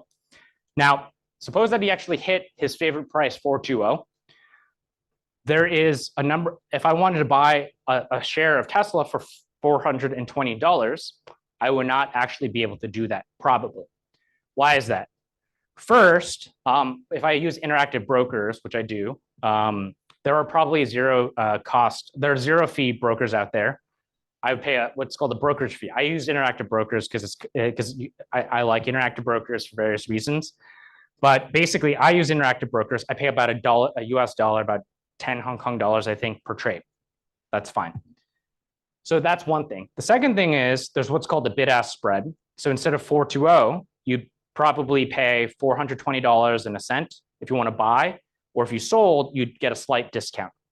Why is that? It's because suppose you and I wanted to trade. If we want to trade at the exact same time, then we just trade with each other at 420. However, you're probably asleep when I want to buy. And so the person who's going to trade with me is just a financial institution who doesn't want the stock. So in order to convince him to let go of the stock or take the other side transaction, I'm going to have to give them a little bit of a price concession. That's basically what we call a market maker. And so typically there's what's called the bid-ask spread. And so you can see this on Yahoo Finance represented by what's called the bid and the ask. So typically, so here you see that there's a bid price and an ask price. This is really wide for bid-ask spread. This is probably after hours because I probably looked at this during the Hong Kong day. And so therefore it was after hours. Typically bid-ask spreads for most stocks is like a cent or less than a cent in the US. For BYD this morning, it was like 10 cents. But I guess 10 cents in a Hong Kong dollar is like 1 cent US. Anyway, yeah, so I've been buying BYD. I probably shouldn't tell you guys this, but anyway, I've been buying BYD. Anyway, so a bid-ask spread tells you how many shares at this particular price. So here's 900 shares. So what you can say is, or 1,000 shares. So 1,000 shares times 347 means that at the price of $347, I could get 1,000 shares, which means that if I want to trade more than $347,000 of Tesla, I'd have to go to the next bid in the bid-ask spread stack, meaning, or the bid offer stack, meaning I'm probably going to push the price to $347 and a cent or something. Okay, so that's basically what it means. And so you can imagine that for me, I'm not going to push the price. I'm not going to spend 347,000 US on my Elon Musk fanboydom. But for an institution like BlackRock, they're just going to blow right through it, and they're going to push the price. So we don't really know how much market impact actually is in practice. We just don't know. We have some estimates. They're significant. They can be something like 3 or 4% of your alpha per year. So if your alpha is 10%, that's fine. But just know that you only get 6% of that. So basically the idea is you have a return. It's kind of cool to backtest stuff. What is the actual return if you wanted to buy Bitcoin in 2016? Who the hell knows, right? If I want to buy Monero in 2017, I don't know, right? I have no idea what actually it would cost. But you actually have to think about that. And so one thing that I've heard from people who've made it from quant research into trading is that the biggest thing that they didn't have to think about when they were doing back testing is liquidity. Now, basically, for the purpose of this class, you can probably just say, well, you can take off like a couple percent per year or something. But just keep in mind that in practice, this is like one of the big sources of cost optimization.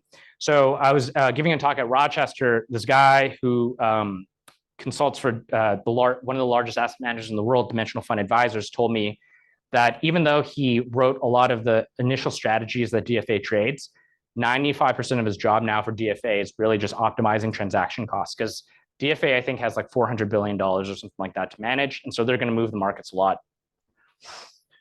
Okay, so basically, long story short, return on risk, but keep in mind that return on risk is a little bit of a textbook fiction. And in practice, there will be some transaction costs, and who knows what they are.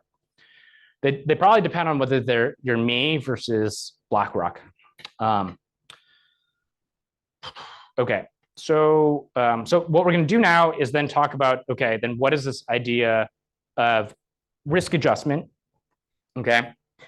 And we're going to talk about, okay, how do I know when, given a sort of, how do I know when I've detected a strategy that is going to outperform? Okay. So given that we know what a return is, given that we know what a definition of risk is, how can we detect when a strategy outperforms? Okay. And then next class, after we sort of reinforce this idea, we're going to, you can do your first homework with just what we're going to teach today. And then we're going to start implementing strategies and back testing.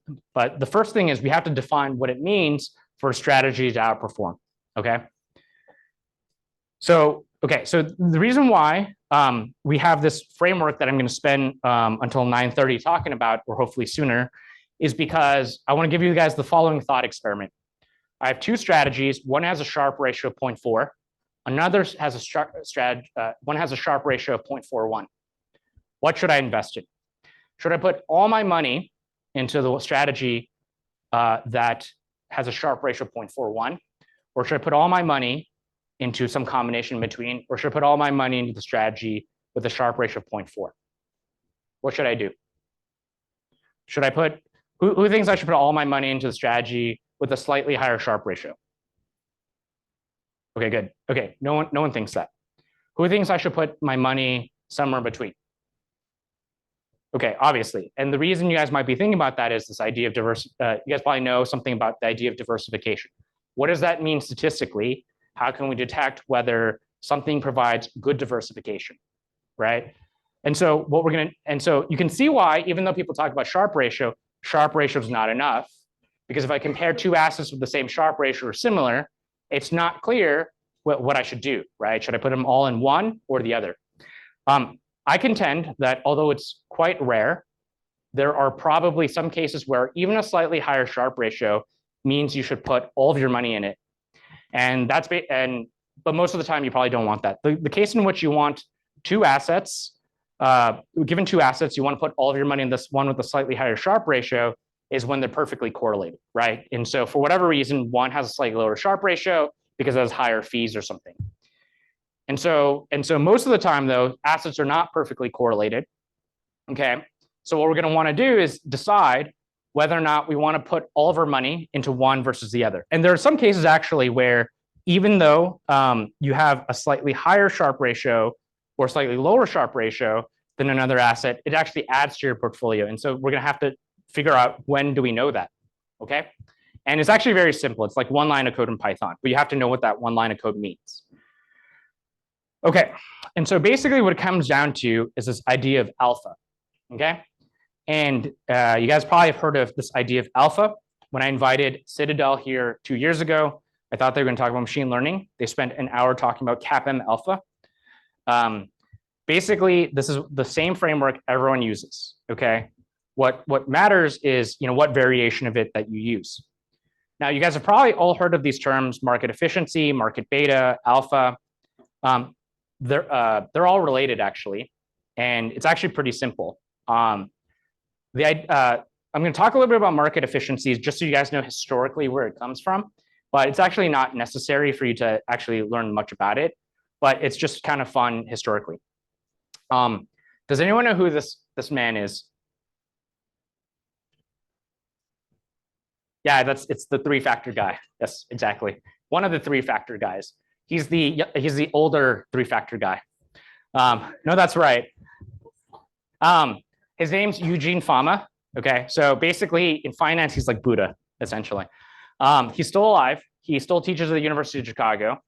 You guys probably don't know this, but I think he's attributed with the efficient markets hypothesis.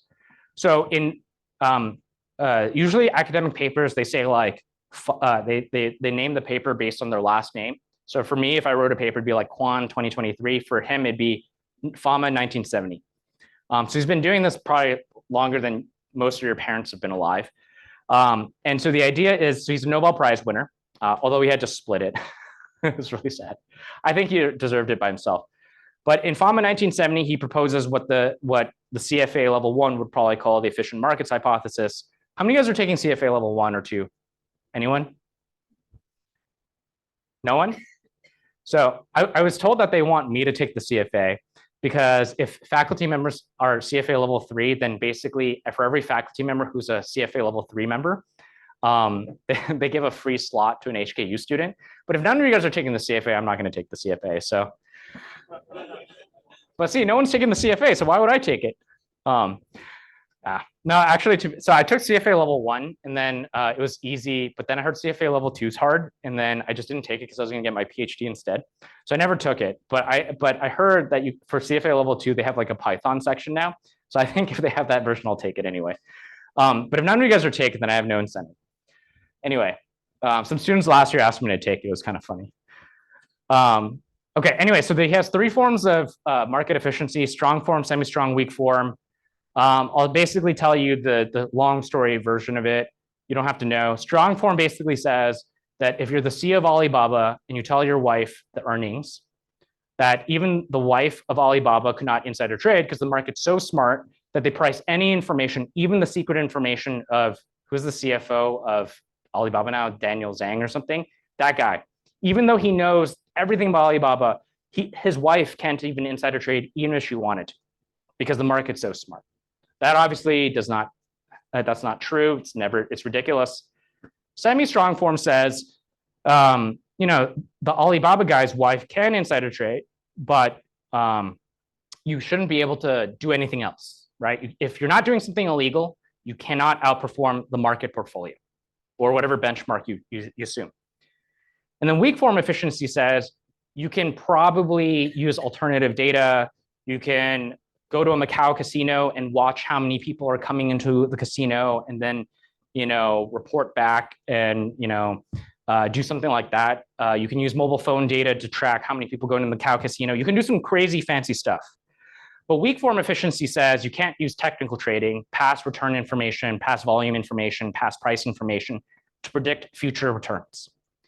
And so Eugene Fama has this hypothesis to be falsified that markets in general aggregate information. Now, I think we all know that some versions of each one of these cannot be true, given that the fact that there are these major hedge funds out there. But of course, in the 1970s, it's an empirical question. And how do you test that? And it turns out that that same framework he developed in 1970 is basically, roughly speaking, the inspiration for the framework for how modern finance is. So this is why that guy's Buddha. And, that's why, he won a Nobel Prize. We're going to have this big debate of whether or not things are a risk premium or a mispricing. We don't have to talk about that now, but the basic idea is efficient market suggests that you can earn returns from the market if it's compensation for risk. And there's no alpha. Nothing has alpha. No negative alpha, no positive alpha. Everything is efficiently priced on average. And positive alpha means that the CAPM doesn't hold, and there's some strategies that are mispriced by the market. Okay. So Eugene Fama wants to test this, and the starting point is coming up with some way of testing what's called the CAPM, the capital asset pricing model. You guys have probably read this for your CFA or whatever it is, since some of you guys take it, some other, maybe not the CFA. And then people have sort of modified the CAPM and this testing framework to have things like various Fama-French 3-factor, 4-factor, 5-factor. You'll sort of see what I mean. If this doesn't make sense, it'll make sense in the next few slides. So here's what the CAPM says. And you don't have to care about the CAPM, but this is sort of the origin of everything. And you'll sort of see why this is a suitable framework for testing alpha. The CAPM says that there's no alpha, meaning any asset, if it earns you a certain return, its return should be proportional to market risk. So if I told you that something gives you twice the return of the market, accounting for the risk-free rate, so if the excess return above the risk-free rate is 6% in the US historically, then if something gives you 12%, 16%, which is roughly 16% nominal, but then you subtract the 4%, and then it's about 12% on average, then its beta should be 2, okay? That's because if it gives you twice the return, it should give you twice the risk, twice the market beta, okay? And what does the market beta mean? It means that when the market goes up by 2%, market beta of 2 means that you go up by 4%, okay? So your securities return is linearly proportional to market sensitivity. And so everything falls on the security market line, okay? So that's what the world looks like. And so at some point, a stock might be cheap. And then if its expected return is high, people buy it, and then it gets pushed down to the security market line. So it doesn't have to hold every period, but on average, there should be no single strategy, no single stock that doesn't fall on the security market line, on average. Now, this is probably not true, but it's a starting point in the 1970s. How do you test it? So what you're trying to do is you want to, if you want to falsify this, you want to find some assets that have positive alpha or negative alpha, that consistently, for reasons that you cannot explain, they have a significant difference from the security market line or whatever benchmark it is.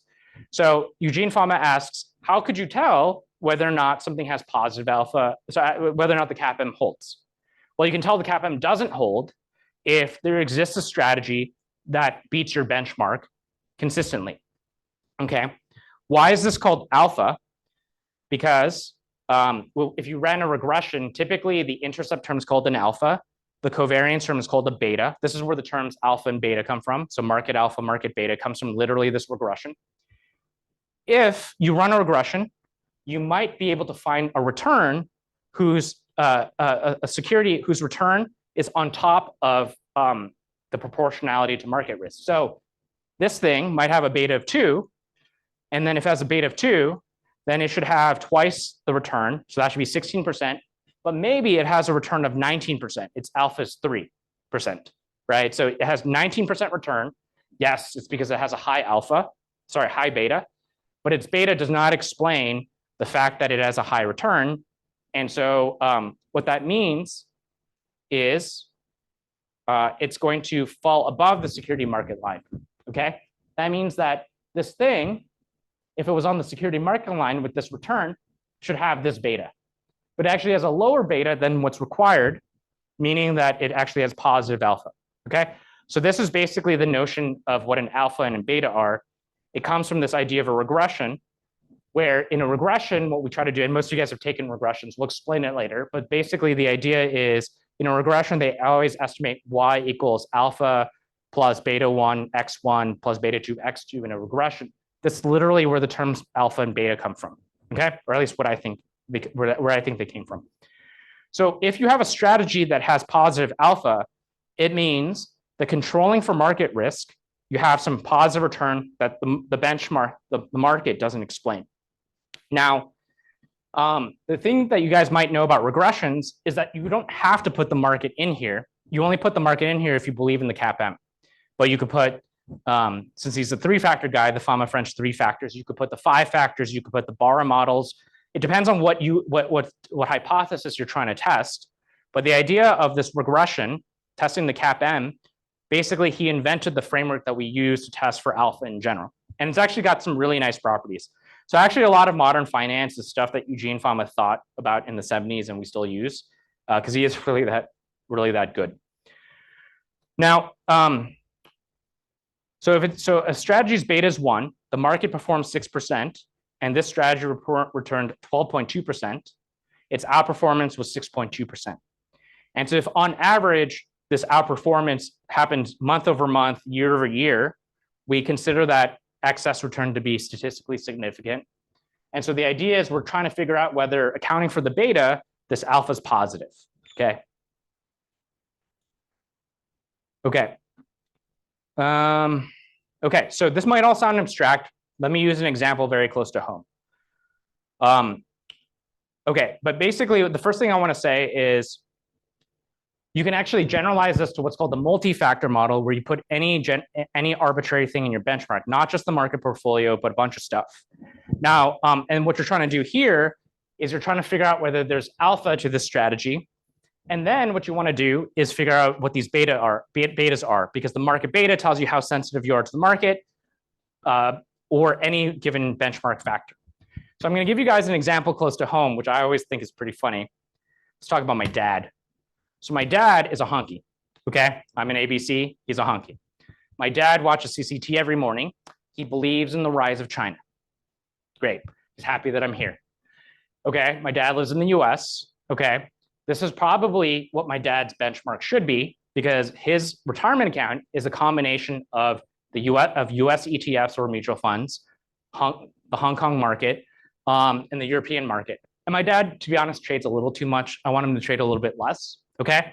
So what is an appropriate benchmark for my dad? Well, one way you can think about it is, well, if my dad is going to trade actively, he should be able to beat a passive benchmark of the three markets he wants to trade in, which are the US market, the Hong Kong market, and the European market. One way you could express that is he should have if we took the returns to his retirement account, he should have a positive alpha with respect to some US ETF, some Hang Seng Index ETF, and some European market ETF, okay? That's like one way you could express this, right? My dad's benchmark should be the three things he can typically invest in.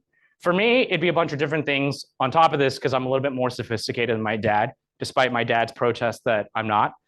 But okay, so the idea here is, how do we know what, so this might all sound abstract, so let's fill in some numbers. Okay, so if I write a regression, I've actually never done this, and I suspect that his alpha would be way negative, not way positive. But for the purpose of this example, let's be nice to my dad, it's way positive. Okay, what we're gonna do is take his TIA CREF account, and we're going to take a monthly return. And then what we're going to do is we're going to take the return every month, okay? And what we're going to do is we're going to regress it. We're going to run a regression. I'll tell you how to do that in Python. It's very easy, against these three ETFs, okay? So I found SPY. I don't know what the cheap Hang Seng Index is, but ETF is, but it's something. And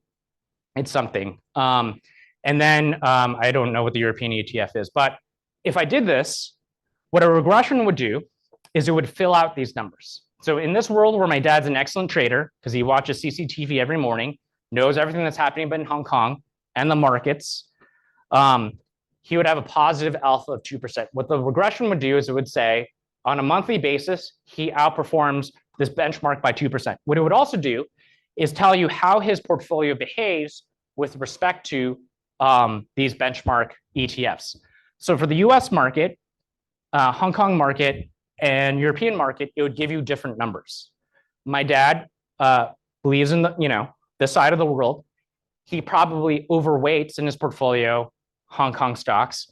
The covariance of his returns to the Hong Kong index would probably be larger than it would be the US. He probably, let's say for instance, he put 80% of his money into the Hong Kong market, 20% into the US market. And I know these numbers don't add up to one, but for sake of argument, and proportionally less in the European market, because my dad believes in Hong Kong. He believes a little bit in the US. He certainly doesn't believe in the Europeans. This is probably what his portfolio allocation would look like, although I'm not sure the alpha would be so high. I actually think it wouldn't be.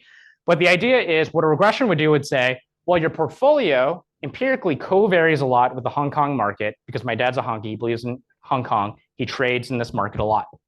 Okay, and so that's what a regression would do. It would fill out these numbers and tell you what your portfolio behaves like, okay?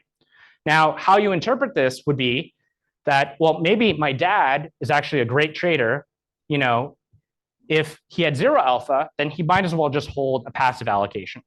If he had negative alpha, he should stop trading. But if he had positive alpha, that means he's doing something that cannot be explained by some ETF combination. Okay, so that's basically the idea.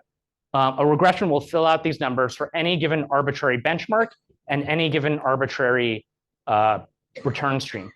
So if I were Citadel, what I've heard is that their internal benchmarking has like 60 factors. I don't think literally 60, because basically what would have to happen is you'd have to have at least 60 something data points. It'd be a very messy regression. They probably compress some of them.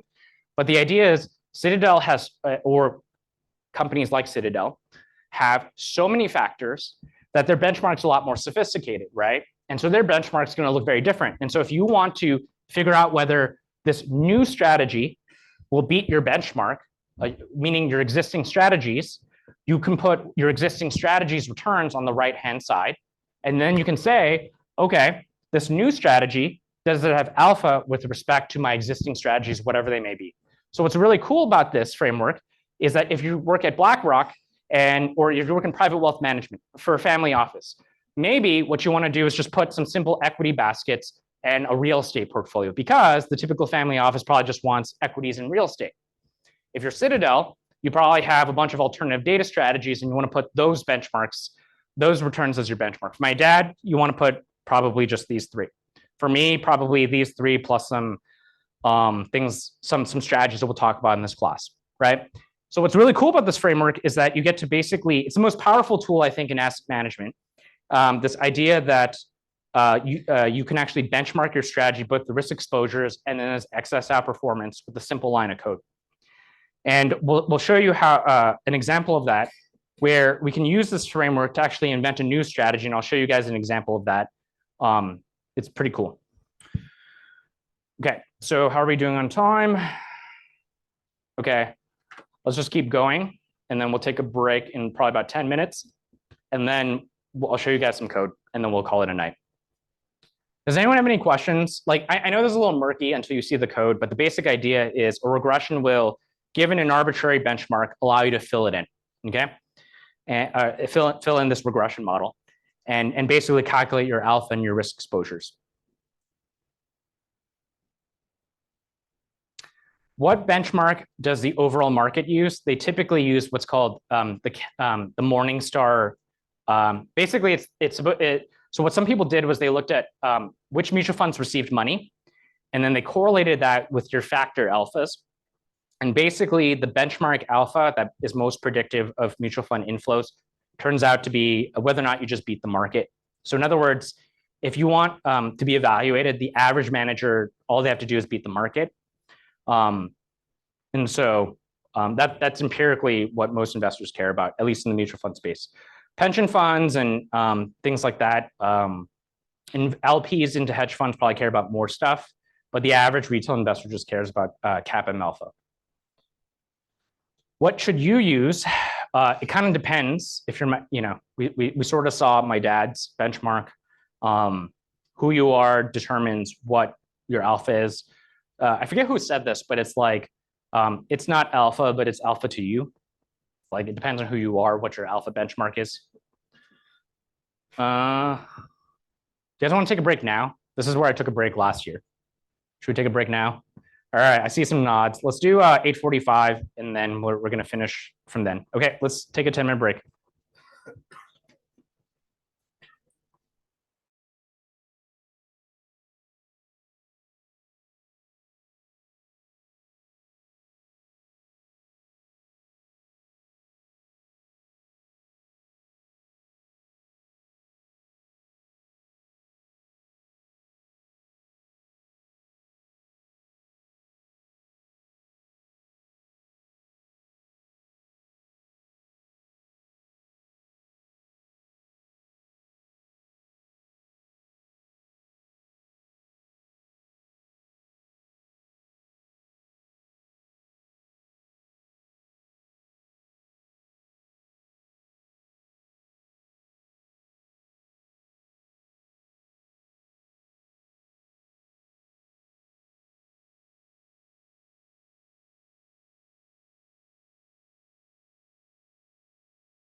All right, let's do this. And then the sooner we're done, the sooner we all get out of here.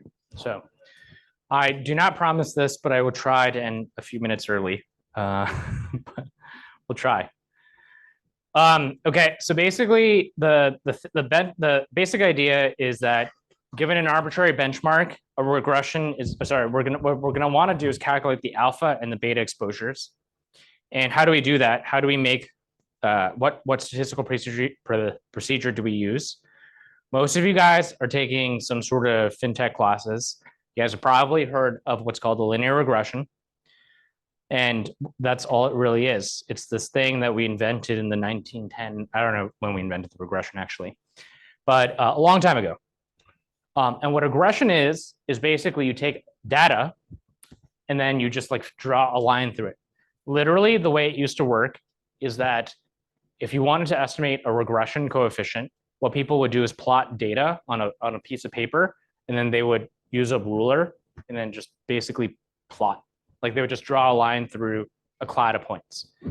So all a regression is doing is it has like sort of a mathematical way of doing that, right? So you plot two pieces of data, y versus x, and then all a regression does is just draws a line through it, okay, and then calculates a bunch of stuff.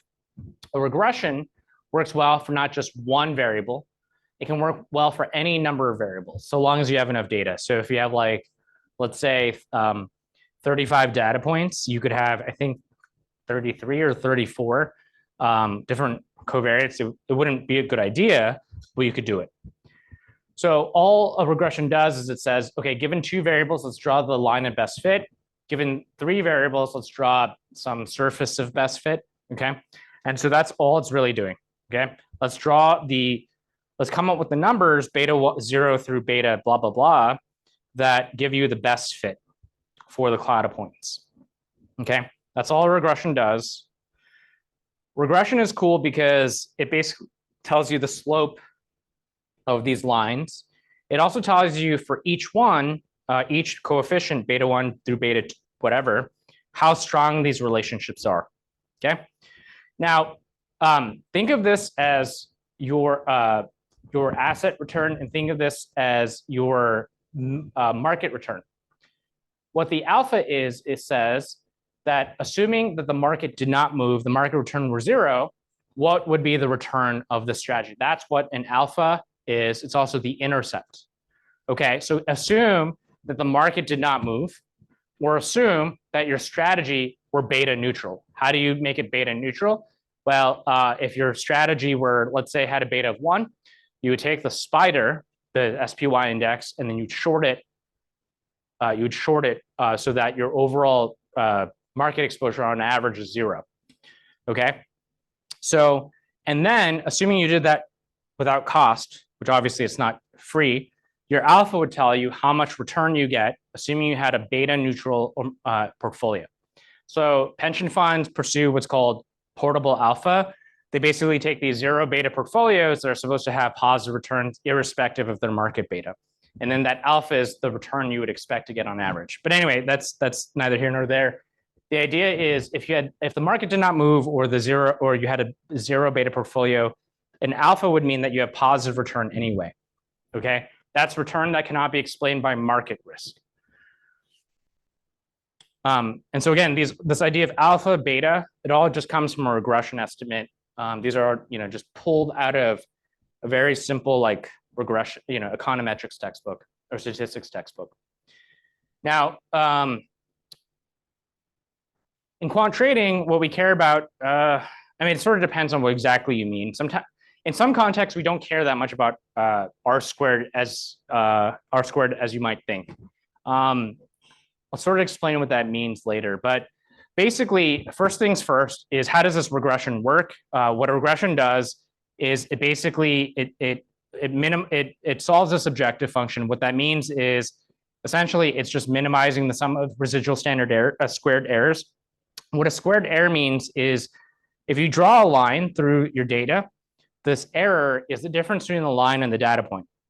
And what a squared error means is if this difference is 5, then a squared error is 25. So why that's important is suppose that you have two models. One where you have an error of 5 and 5, and another where you have an error of 0 and 10. The absolute average error is 5 in both cases.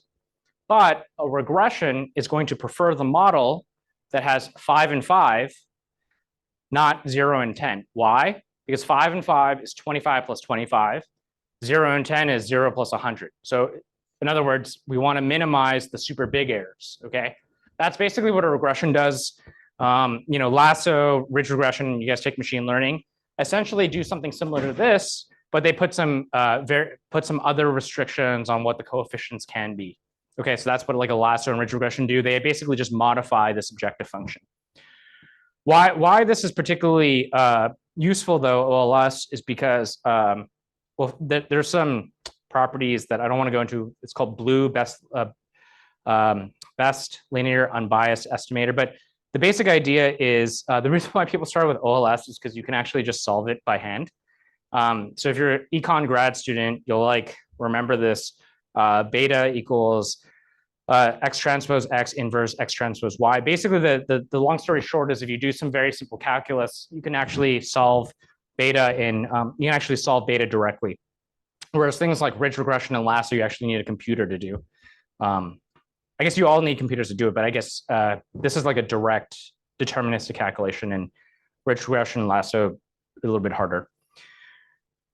Okay, so basically these betas are essentially just like this solved number. And then what we care about is how precise these estimates are, this idea of statistical significance. And so the idea is that with anything that's statistical, we only observe one subset of data.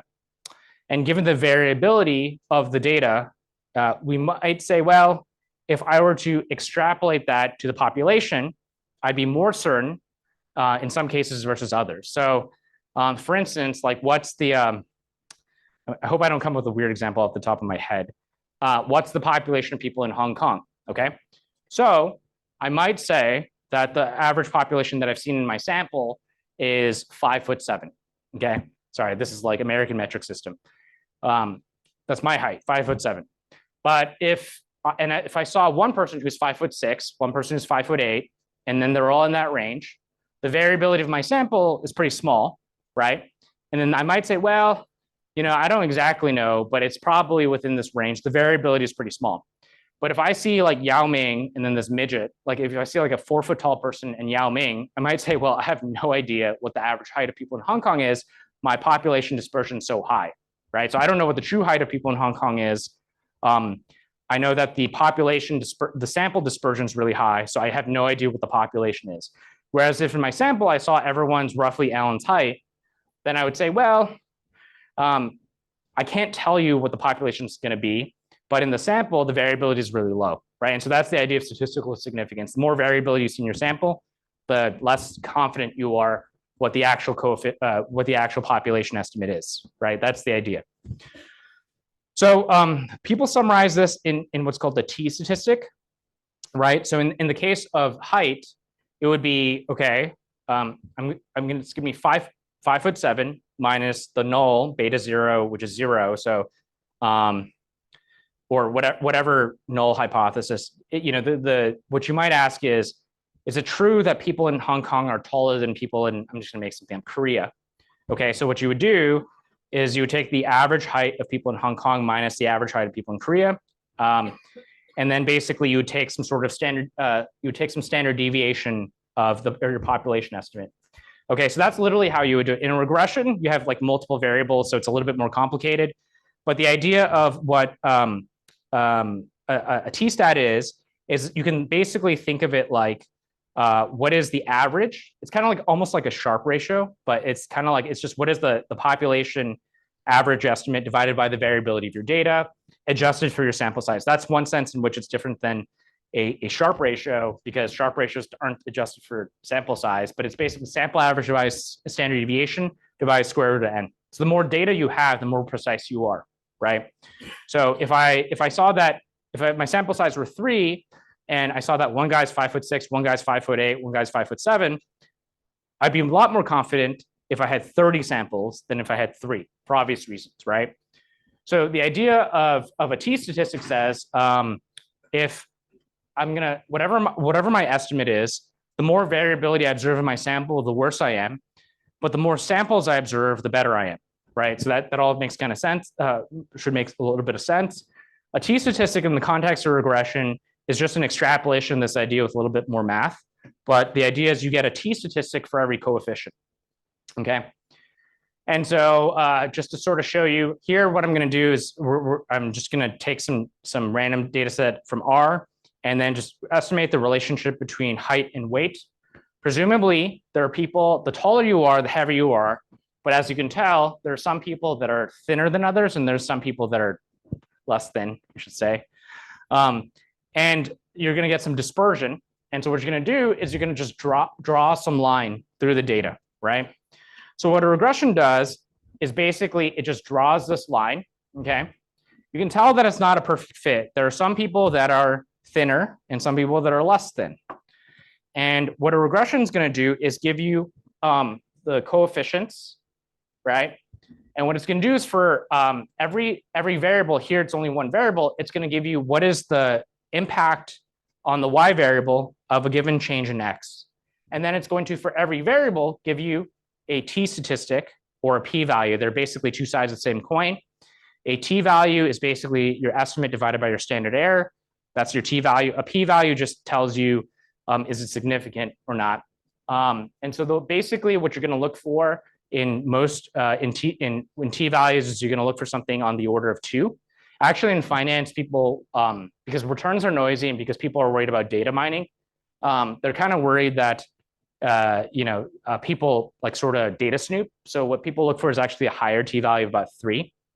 We'll explain what that means, but basically a t-value of 1.96 or roughly 2 corresponds to a p-value of 0.05.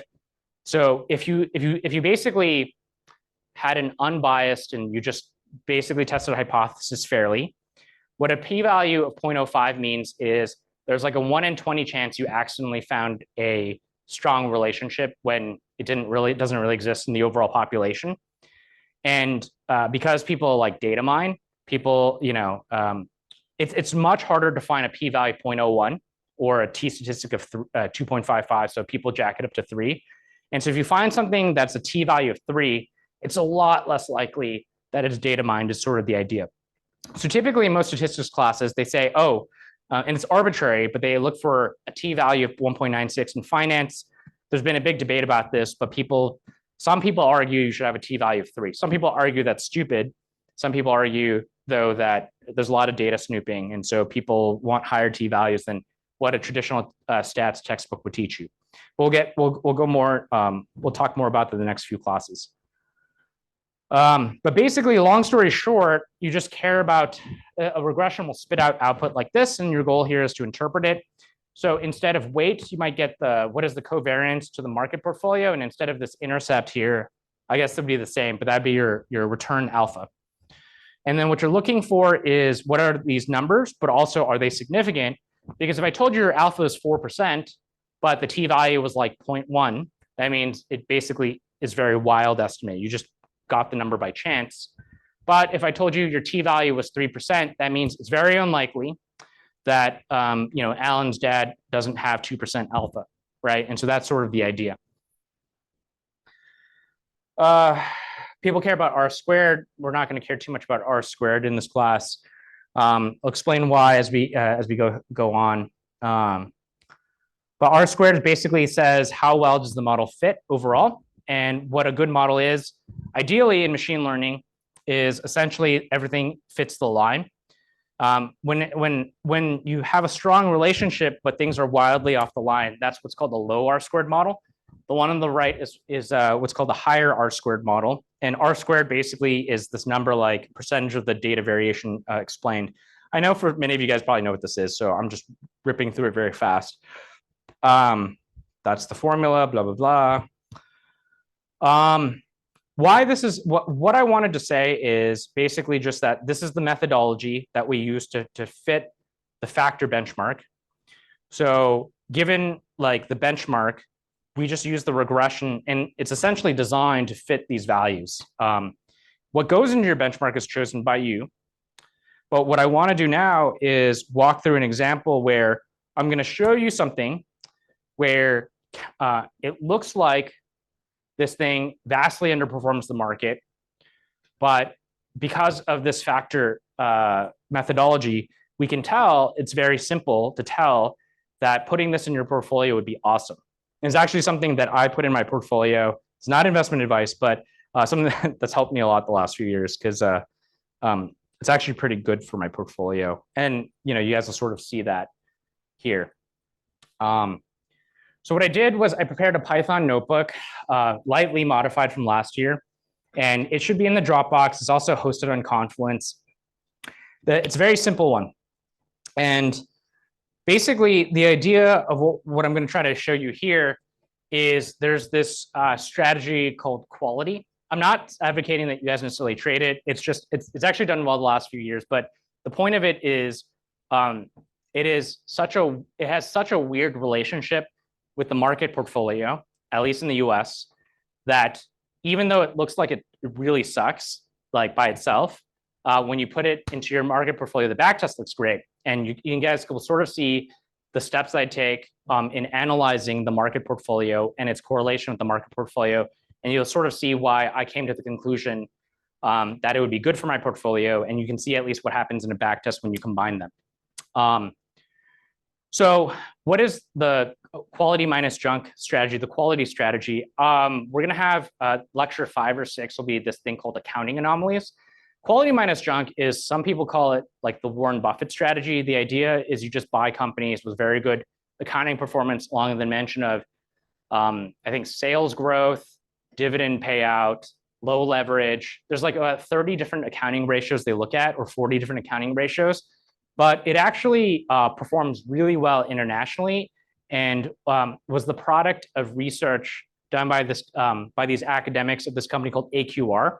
AQR is sort of like one of the they're one of the big names in their name will come up a lot because they've been historically important in the asset management industry.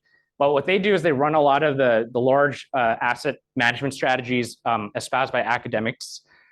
So they're not like one of those companies that like does high frequency and generates a lot of high, sexy return. What they do is they take $300 billion portfolios and they give you like a couple of % alpha per year. That's sort of more what they do, but they're very highly regarded.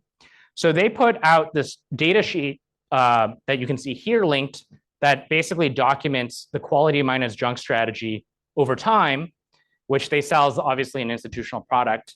And you can buy cheaply as an ETF, and therefore I put in my portfolio. It's great.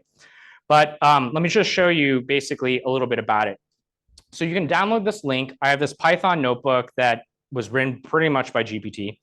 And essentially, I know what it says, but basically it just imports like a bunch of random stuff. And then the first thing it does is I give it the URL, and then it just downloads the URL into a folder that I've specified. Okay, so I ran all this code a couple hours ago on this computer. It works fine. All you have to do is download it, install Python, and then basically just I don't know, like change the path or something so that it fits your computer. So for me, I had to put a specific folder where I wanted to download data. So this line here basically downloads the URL into this file, and it's on this computer. So let me show you guys what it looks like.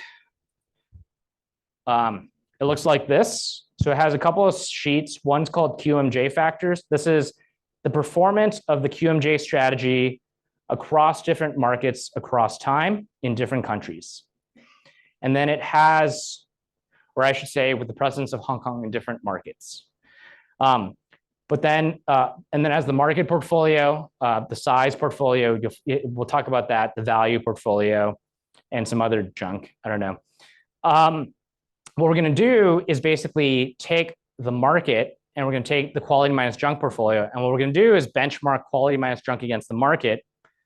And I haven't told you exactly how to create QMJ, but it has some nice empirical properties, and I wanted to run through this example. What I added to this notebook this year was I added the section where I actually computed the historical returns of different markets. And you'll see that it's a bunch of nulls. The reason is because we actually don't have data outside the US So when we started the project at the University of Chicago, I think they went back to 1926. For many non-US markets, they started in the 80s, not because I think that these markets didn't exist, but because like just no one bothered to go get historical returns in like Belgium back to the, I don't know, 1900s or whatever. Just no one got it. So for a lot of these return series, when you do them internationally, they'll basically start in the 80s. There's no reason for that other than people just don't want to do it because there's no point. But I guarantee you the stock markets did exist, you know, in Europe all throughout back into like the 1600s. Just no one collects the data because it's really manpower intensive. Anyway, so what I added was a section where you can sort of see all the different calculations. You know, what I did was I calculated the annualized return. So if you look at this data sheet, sorry, I know I'm going back and forth a lot. This is monthly. So you can tell it's monthly because, let me make it bigger. Jesus, what happened? Okay, so I'm really bad with Excel, as you guys can tell. You can tell that this is in 1 month increments, right? You can sort of see. So what I'm doing here is I'm calculating for every market the annualized return and the annualized Sharpe ratio, okay? The annualized Sharpe ratio is in the annualized return. So basically, the one thing to note is that there are certain formulas you'll probably learn in the CFA. But basically, if you want to calculate the annualized return, what you have to do is you have to compound it, and then you have to raise it to, if it's monthly, 12 over the number of periods. If it's daily, you have to raise it to the 252 over the number of days in your sample. The way you can think about that is essentially when you compound returns, you know, you raise it to, let's say there's 1,000 time periods, right? You're basically taking the daily return and compounding it 1,000 times. To get the daily return, you're taking this and raising to the 1 over 1,000, okay? So this is daily returns, right? You have 1,000 returns in your sample. Then the total full sample return is the daily rate of return to the 1,000th, right? 1 plus the daily rate of return to the 1,000th is your total return. And then to undo that, to make it a daily return, you raise this full sample return to 1 over 1,000. So if I wanted to take this daily return and basically understand what it is on an annual basis, there's 252 trading days, so I'd raise that to 252. So that's sort of the logic. At the monthly level, there's 12 months. So instead of 252 trading days, you raise it to the 12th. Okay, if this doesn't make sense, just look up like formulas for calculating annualized returns. And this is basically what that is. Sharpe ratios have something kind of similar where it's, a monthly Sharpe ratio is not the same as an annualized Sharpe ratio, okay? And in order to go from monthly Sharpe ratio to annualized Sharpe ratio, you also have to multiply it by some dimension of time. The way you do that is you calculate a monthly Sharpe ratio and then multiply by square root of 12. The reason for that is like basically variance scales linearly. So volatility, which is the square root of variance, scales, you know, with the square of time. So anyway, just look up formulas for annualizing stuff. That's what I do here. And then what I did was, this is a similar calculation to what you'll have to do, you know, if you want to calculate these numbers for various strategies. What I did was I calculated them for various markets, just so people get a sense of, you know, basically what the different properties of returns are around the globe. For certain markets, they don't have the China market in here, other than the Hong Kong market. And then I guess I also put the Sharpe ratios and then I ranked them. So turns out that the average equity market around the world returns about 5.4% above the risk-free rate.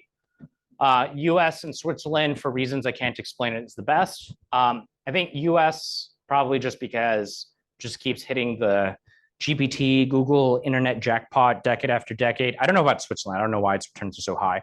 But about the highest Sharpe ratios for individual countries turns out to be US and Switzerland. But basically, and then the global portfolio has a Sharpe ratio of about 0.41. So typically, they say that a good equity market has a Sharpe ratio on the order of about 0.4. and an excess return about 5 to 6%. Hong Kong has been not so good the last few years, but in general, it's roughly in that range. And then if you guys want to just look at more numbers, I just demonstrate, how to do this. One thing I was kind of curious about was calculating what's called the cumulative return graph. And so cumulative return graph, what it does, okay, let me show you what it looks like in the end. Tells you how much, if you invested $1 in a given equity market, your wealth would have grown over time. So that's basically the end product, right? I show you how to do that. So basically, I started in 1990, when we started having data for most markets. And then what I did was I sorted it by time, because basically a cumulative product says, let's take one point in time and then keep compounding. So you have to make sure the data is in order. Don't worry, I'm going to go over these steps more carefully next class. And then basically what you do is you take the compound return, right? Basically 1 plus x. And then you use this Python function called cumulative product, which says take all the things in the sequence before it and then take the product over time. And so when you do that, you've basically calculated a cumulative product, or GPT helped me write this code to calculate a cumulative product. And basically you can just plot it, okay? And so that's what this looks like. And voila, the average equity market has gone up very well over time. Although there's something special about, equity markets in the US, especially since the 2010s. Some call it monetary policies, there's various things. But just for whatever reason, US, North American markets are on steroids. Europe and Asia, not so much. Just don't know why. Don't 100% know why. I don't know if it'll last into the future, but that's just what the last 30 years looks like. Okay. So anyway, so this is kind of what that looks like. This is a lot of COVID money printing right here. It's great. Okay. So, and if you guys are curious about different markets, it's just kind of fun to know, right? Oh yeah, and the last since 2010, I've also done the numbers, and there's just something really special about US equity markets in this time. I don't know what it is. Don't know if it'll last in the future, but there's something very special. All right, anyway, let's talk about QMJ. And I like QMJ because there's something special about it. So I wrote this example because we have to look at real data to understand what these abstractions really mean. So just to remind you what the spreadsheet looks like, basically, there's a spreadsheet for all the different market returns. These are all returns, they're percentages, but they're all returns. That means, dividends and so forth. And this is the return of a strategy that invests in the quality factor. It buys stocks that score high in the quality factor and short stocks that are low on the quality factor. What I want to do is I want to run the regression QMJ against the market. So what I need is, for every date, I need the QMJ return aligned against the market return. So what I'm going to do is, at least for the US market, I'm going to read in the QMJ factors, read in the market factors, and then join them because they're in separate spreadsheets. So specifically, I'm going to do this. I created this variable called market. I created this variable called X. I should have called it something else. I take the date column and the USA column because I want to do this analysis in the US. The date column, the US column, and then I'm going to merge them on date, right? Very simple Python, okay? And then I'm just going to call this first one, it's called USA underscore X, it's called QMJ. USA underscore Y will be the market variable. Because this is X, this is Y. Anyway, and what your data set looks like, it looks like this. So for every month, there's an observation where this is the QMJ return aligned with the market return over time, okay? So it's very simple. I'm going to calculate cumulative return plots and then just plot them, okay? So based on this, this is basically how your wealth would have grown if for somehow you were able to invest in the QMJ factor in 1959 versus the market in 1959. So it turns out actually it'd be really hard for you to invest in either of these the way we know them today for various reasons I don't want to go into. One reason is because people didn't have CompuStat back in the 60s or computing power. But let's just say for the purpose of argument, you could have. This is how your returns would have compounded without transaction costs. Now, which one of you would prefer the blue line? It like goes to the moon, right? Okay, cool. Which one of you guys prefer the orange line? Why do you guys like the orange line?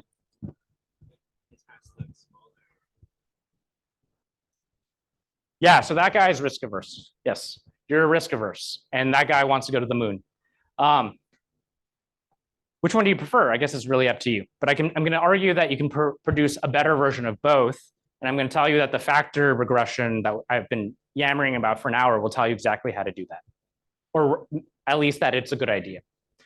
Okay, so the orange line has fewer oscillations. If you're risk averse, you might prefer it. The blue line obviously has higher total return. This is actually in log scale, so the total return is probably like 4 or 5 times. Over the long run, to be honest, I'd prefer the blue line because over a 30 or 40-year time period, I don't care about fluctuations over a small period. But why not do better along both dimensions?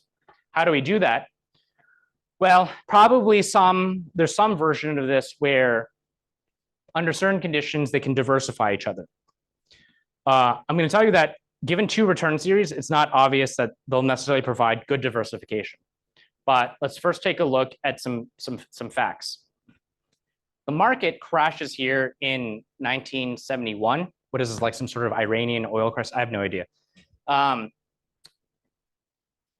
market also crashes here in what is probably September 2001, 9/11. The market crashes here in the financial crisis. Okay. Now, there are some pretty big dips to the market. What happens to the orange line around this period of time? It actually doesn't move. Here, it actually goes up when the market crashes. Here, it goes up when the market crashes, right? So, but the thing is, its total return just lags. So is this a good idea or a bad idea to invest in this? Or should I put it in my portfolio? Suppose that I know that I want to invest in equities because I know over the long run, that's what everyone tells me to do. Should I put QMJ in my portfolio at all? Okay. It might be a good idea if I'm a scaredy cat and I hate market dips. But then you can see that it underperforms so much. Do I really want it or not? Unclear. Now, let's start off with the Sharpe ratio analysis. So so the reason why I don't subtract RF is because this is actually already the excess return. Someone asked that. And QMJ's long-short strategy, for reasons we'll explain, you don't need to subtract the RF. They're already subtracted in some sense. The Sharpe ratio is for the market about 0.43. That's what we saw earlier. For QMJ, it's actually 0.58. Does this mean I should do all QMJ? I don't know about that. If I do that, they used to say something at Bridgewater, you can't eat Sharpe ratio, meaning that even if the Sharpe ratio is super high, the absolute return is not very good. So I don't know. Over the long run, you can eat higher returns. But if I gave you good Sharpe ratio, that doesn't get you anything in the long run. Okay. Now, there's some ways of correcting that. But like the first observation is the Sharpe ratio is higher. So how can I know whether it's a good idea to put QMJ in my portfolio? And especially if I have like not just the market, but like 3 other strategies I also already trade, right? So I need some way of thinking about that. So this is where the factor regression comes in. What I'm going to do is take QMJ and then benchmark it against the market. And when I do that, I'm running a 1-line code in Python that does the following. It estimates the alpha. It also estimates the beta. Okay. How do I do that? Well, I already aligned the data so that every date I have QMJ and market at the same date. So all I have to do is just estimate this equation. How hard is that to estimate in Python? It's actually really easy. It's 1 line. SMF is the shorthand for stats linear models or something. Stats models, I don't know why there's an F, but QMJ regress against the market. QMJ tilde the market. That's the typical shorthand. And when you do this, You type fit, summary, standard stuff. It pops out what's called an OLS regression result table. OLS is ordinary least squares.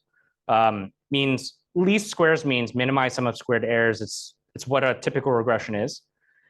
And what it does is it prints out a bunch of stuff. It prints out, most importantly, an intercept and this thing called MKT. MKT here is the beta from the regression above, okay? It's the beta corresponding to the variable named MKT.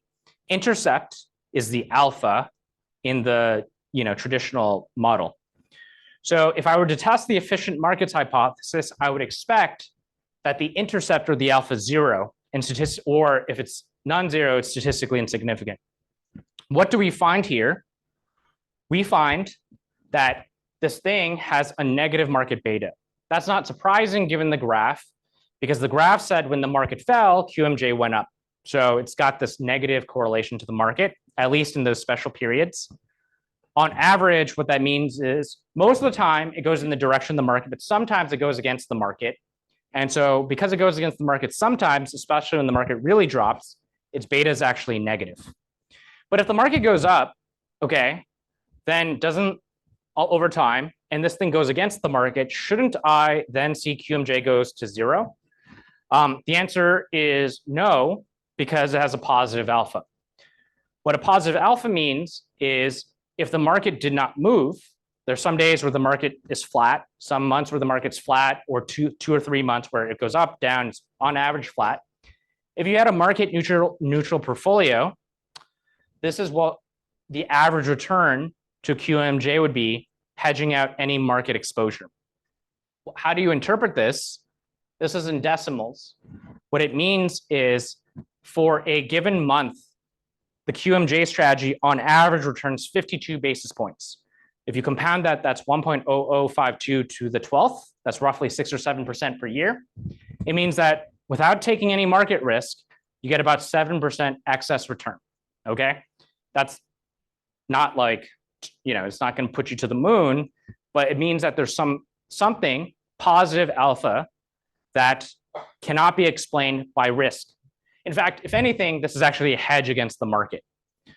So should you add this to your portfolio? Well, strictly speaking, how much you add to your portfolio is really up to you. But what a positive alpha means is that after accounting for any correlation with the market, okay, this strategy is going to go up. So any small amount added to your portfolio is going to mathematically improve your Sharpe ratio.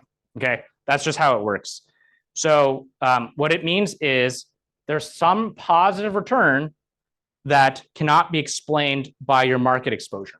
Okay, that's what an alpha really means. It means that if you had a 0 beta portfolio, okay, QMJ by itself has a negative exposure to the market. You can invest in the QMJ strategy. You'll get a negative market exposure. You borrow a little money and buy about 25% of your portfolio value in the market. Okay, that'll hedge your negative market exposure. And then thereafter, you should just get this without any other, you should just get that return. And that return historically about 7% per year without any correlation to the market. Yeah, that's all a fiction because there's going to be transaction costs involved, but that's basically what this means. So anytime you have a positive alpha, that means that when you add it to your existing benchmark stocks or strategies, this is going to strictly improve your Sharpe ratio no matter how much you add. It can be a little bit, it can be a lot, but like just statistically, this means that there's some positive return that's not explained by your existing strategy. So adding any amount improves your strategies. So I just want to get this across because this is like the most important, like just concept in portfolio management, that if you have a positive alpha, it will improve the overall performance of your strategy on a Sharpe ratio basis. So let's just show you how that's true. Okay. So I'm going to create the strategy called halvesies. Halvesies is a strategy that is, let's say I have $1 million. I'm going to put 500K in the QMJ strategy, 500K in the market factor. Okay. So I literally just added these returns, divide by 2. That means half my money goes in QMJ, half my money goes in the market. This halvesies strategy, I'm going to regress it against market and QMJ. And what you'll find is this is just a tautology that its betas are 0.5 and 0.5. This is just to prove to you that's basically literally what's happening. Okay. So what I did was I literally just created a strategy that half my money's in this QMJ factor, half my money's in the market. Now, let's look what happens. Okay. Oops. It's like magic. Okay. So the blue line is the market. Okay. And what we saw before is the original orange line. I guess I should have plotted it, ended somewhere down here, which is really bad in log scale because that means that over a 50-year time period, I would have made like over 10 times more in the market. Now, this is a half-half strategy. I didn't have to borrow any money. I didn't have to do anything. Okay. And this is really just a blend. Half my money is in the market, half my money is in QMJ. And what you get is something that ends up almost in the same spot. Okay, almost. This I've used the same example for the last 4 years. It always ends up in the same spot, except actually it used to end a little below. Last few years, you know, as I've appreciated, it actually ends up higher. It's about the same spot. Quality's done really well the last few years. It's basically the market. There are times when you definitely underperform, but over the long run, what you see is that it ends up in the same spot with a lot less volatility. And how did I know that was going to be the case? Well, that's what this market, what this factor regression tells you. It tells you that there's going to be some positive component to your return. No matter how much I add, sometimes it will end you up in a higher place with the same amount of volatility. Sometimes it'll just end you up in the same place with less volatility. But it's going to improve your P&L curve. And in this case, it gets you almost the same return with the same sort of, with much less volatility. Okay. Now, yes, you can pick at this because this is obviously look ahead bias. I'm looking backwards. Fair enough. Like, you know, obviously I'm looking back. Yes, I probably got lucky the last few years. No, you know, it's not going to triple your return and make you a millionaire, but definitely made my portfolio a little bit safer. And the way you know this is because the factor regression tells you any amount of positive, if something has positive alpha and you can actually trade it, any amount is going to improve your Sharpe ratio at all, right? Like that's just how it works. If I had negative alpha, don't do it. If I have positive alpha, you should do it. So, what else do I want to say? Yeah, I don't know. I mean, this is like, I think probably for me, when I saw this, it made me think, really sort of understand this framework a lot better because by itself, QMJ has a very miserable return. But somehow when you put in your portfolio, there's something that it does in terms of the way it interacts with the market. It sort of gives you a hedge, right? And the way you can tell that is that it has a negative beta. And therefore, when there's a market drawdown, those market drawdowns are a lot less severe.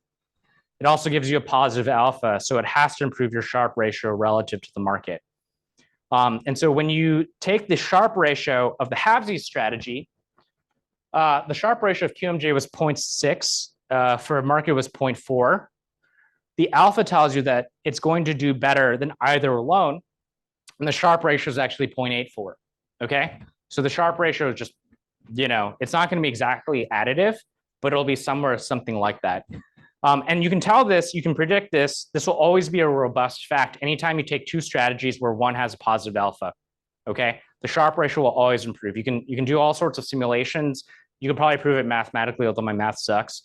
For sure, I'm almost like 99.9% sure this is just a robust feature of just how these regressions work. And so the final product has a much higher Sharpe ratio than either product alone. And the reason why you can predict that again is because you have a positive alpha, and the alpha is statistically significant. And the interpretation of that alpha is after you account for correlations, what's the return left on the table, and is the coefficient relative to the sample standard deviation high enough to produce statistical significance, which is kind of like a Sharpe ratio. We'll go over this example again, and then we'll probably talk about like last year's homework to sort of reinforce this idea. But hopefully this is like a little bit illuminating. The idea of quant trading is really quite beautiful because there's a very simple way of just helping us decide whether a strategy is a good idea or a bad idea. And so hopefully as we go through the class, you'll come up with like a lot of different, you'll see a lot of different things that you want to add to your own investing, or come up with like, and get sort of excited by the idea that picking out a good strategy is actually, quite simple and quite routine. Anyway, that's all I got for tonight. Thanks for bearing with me. Have a good night.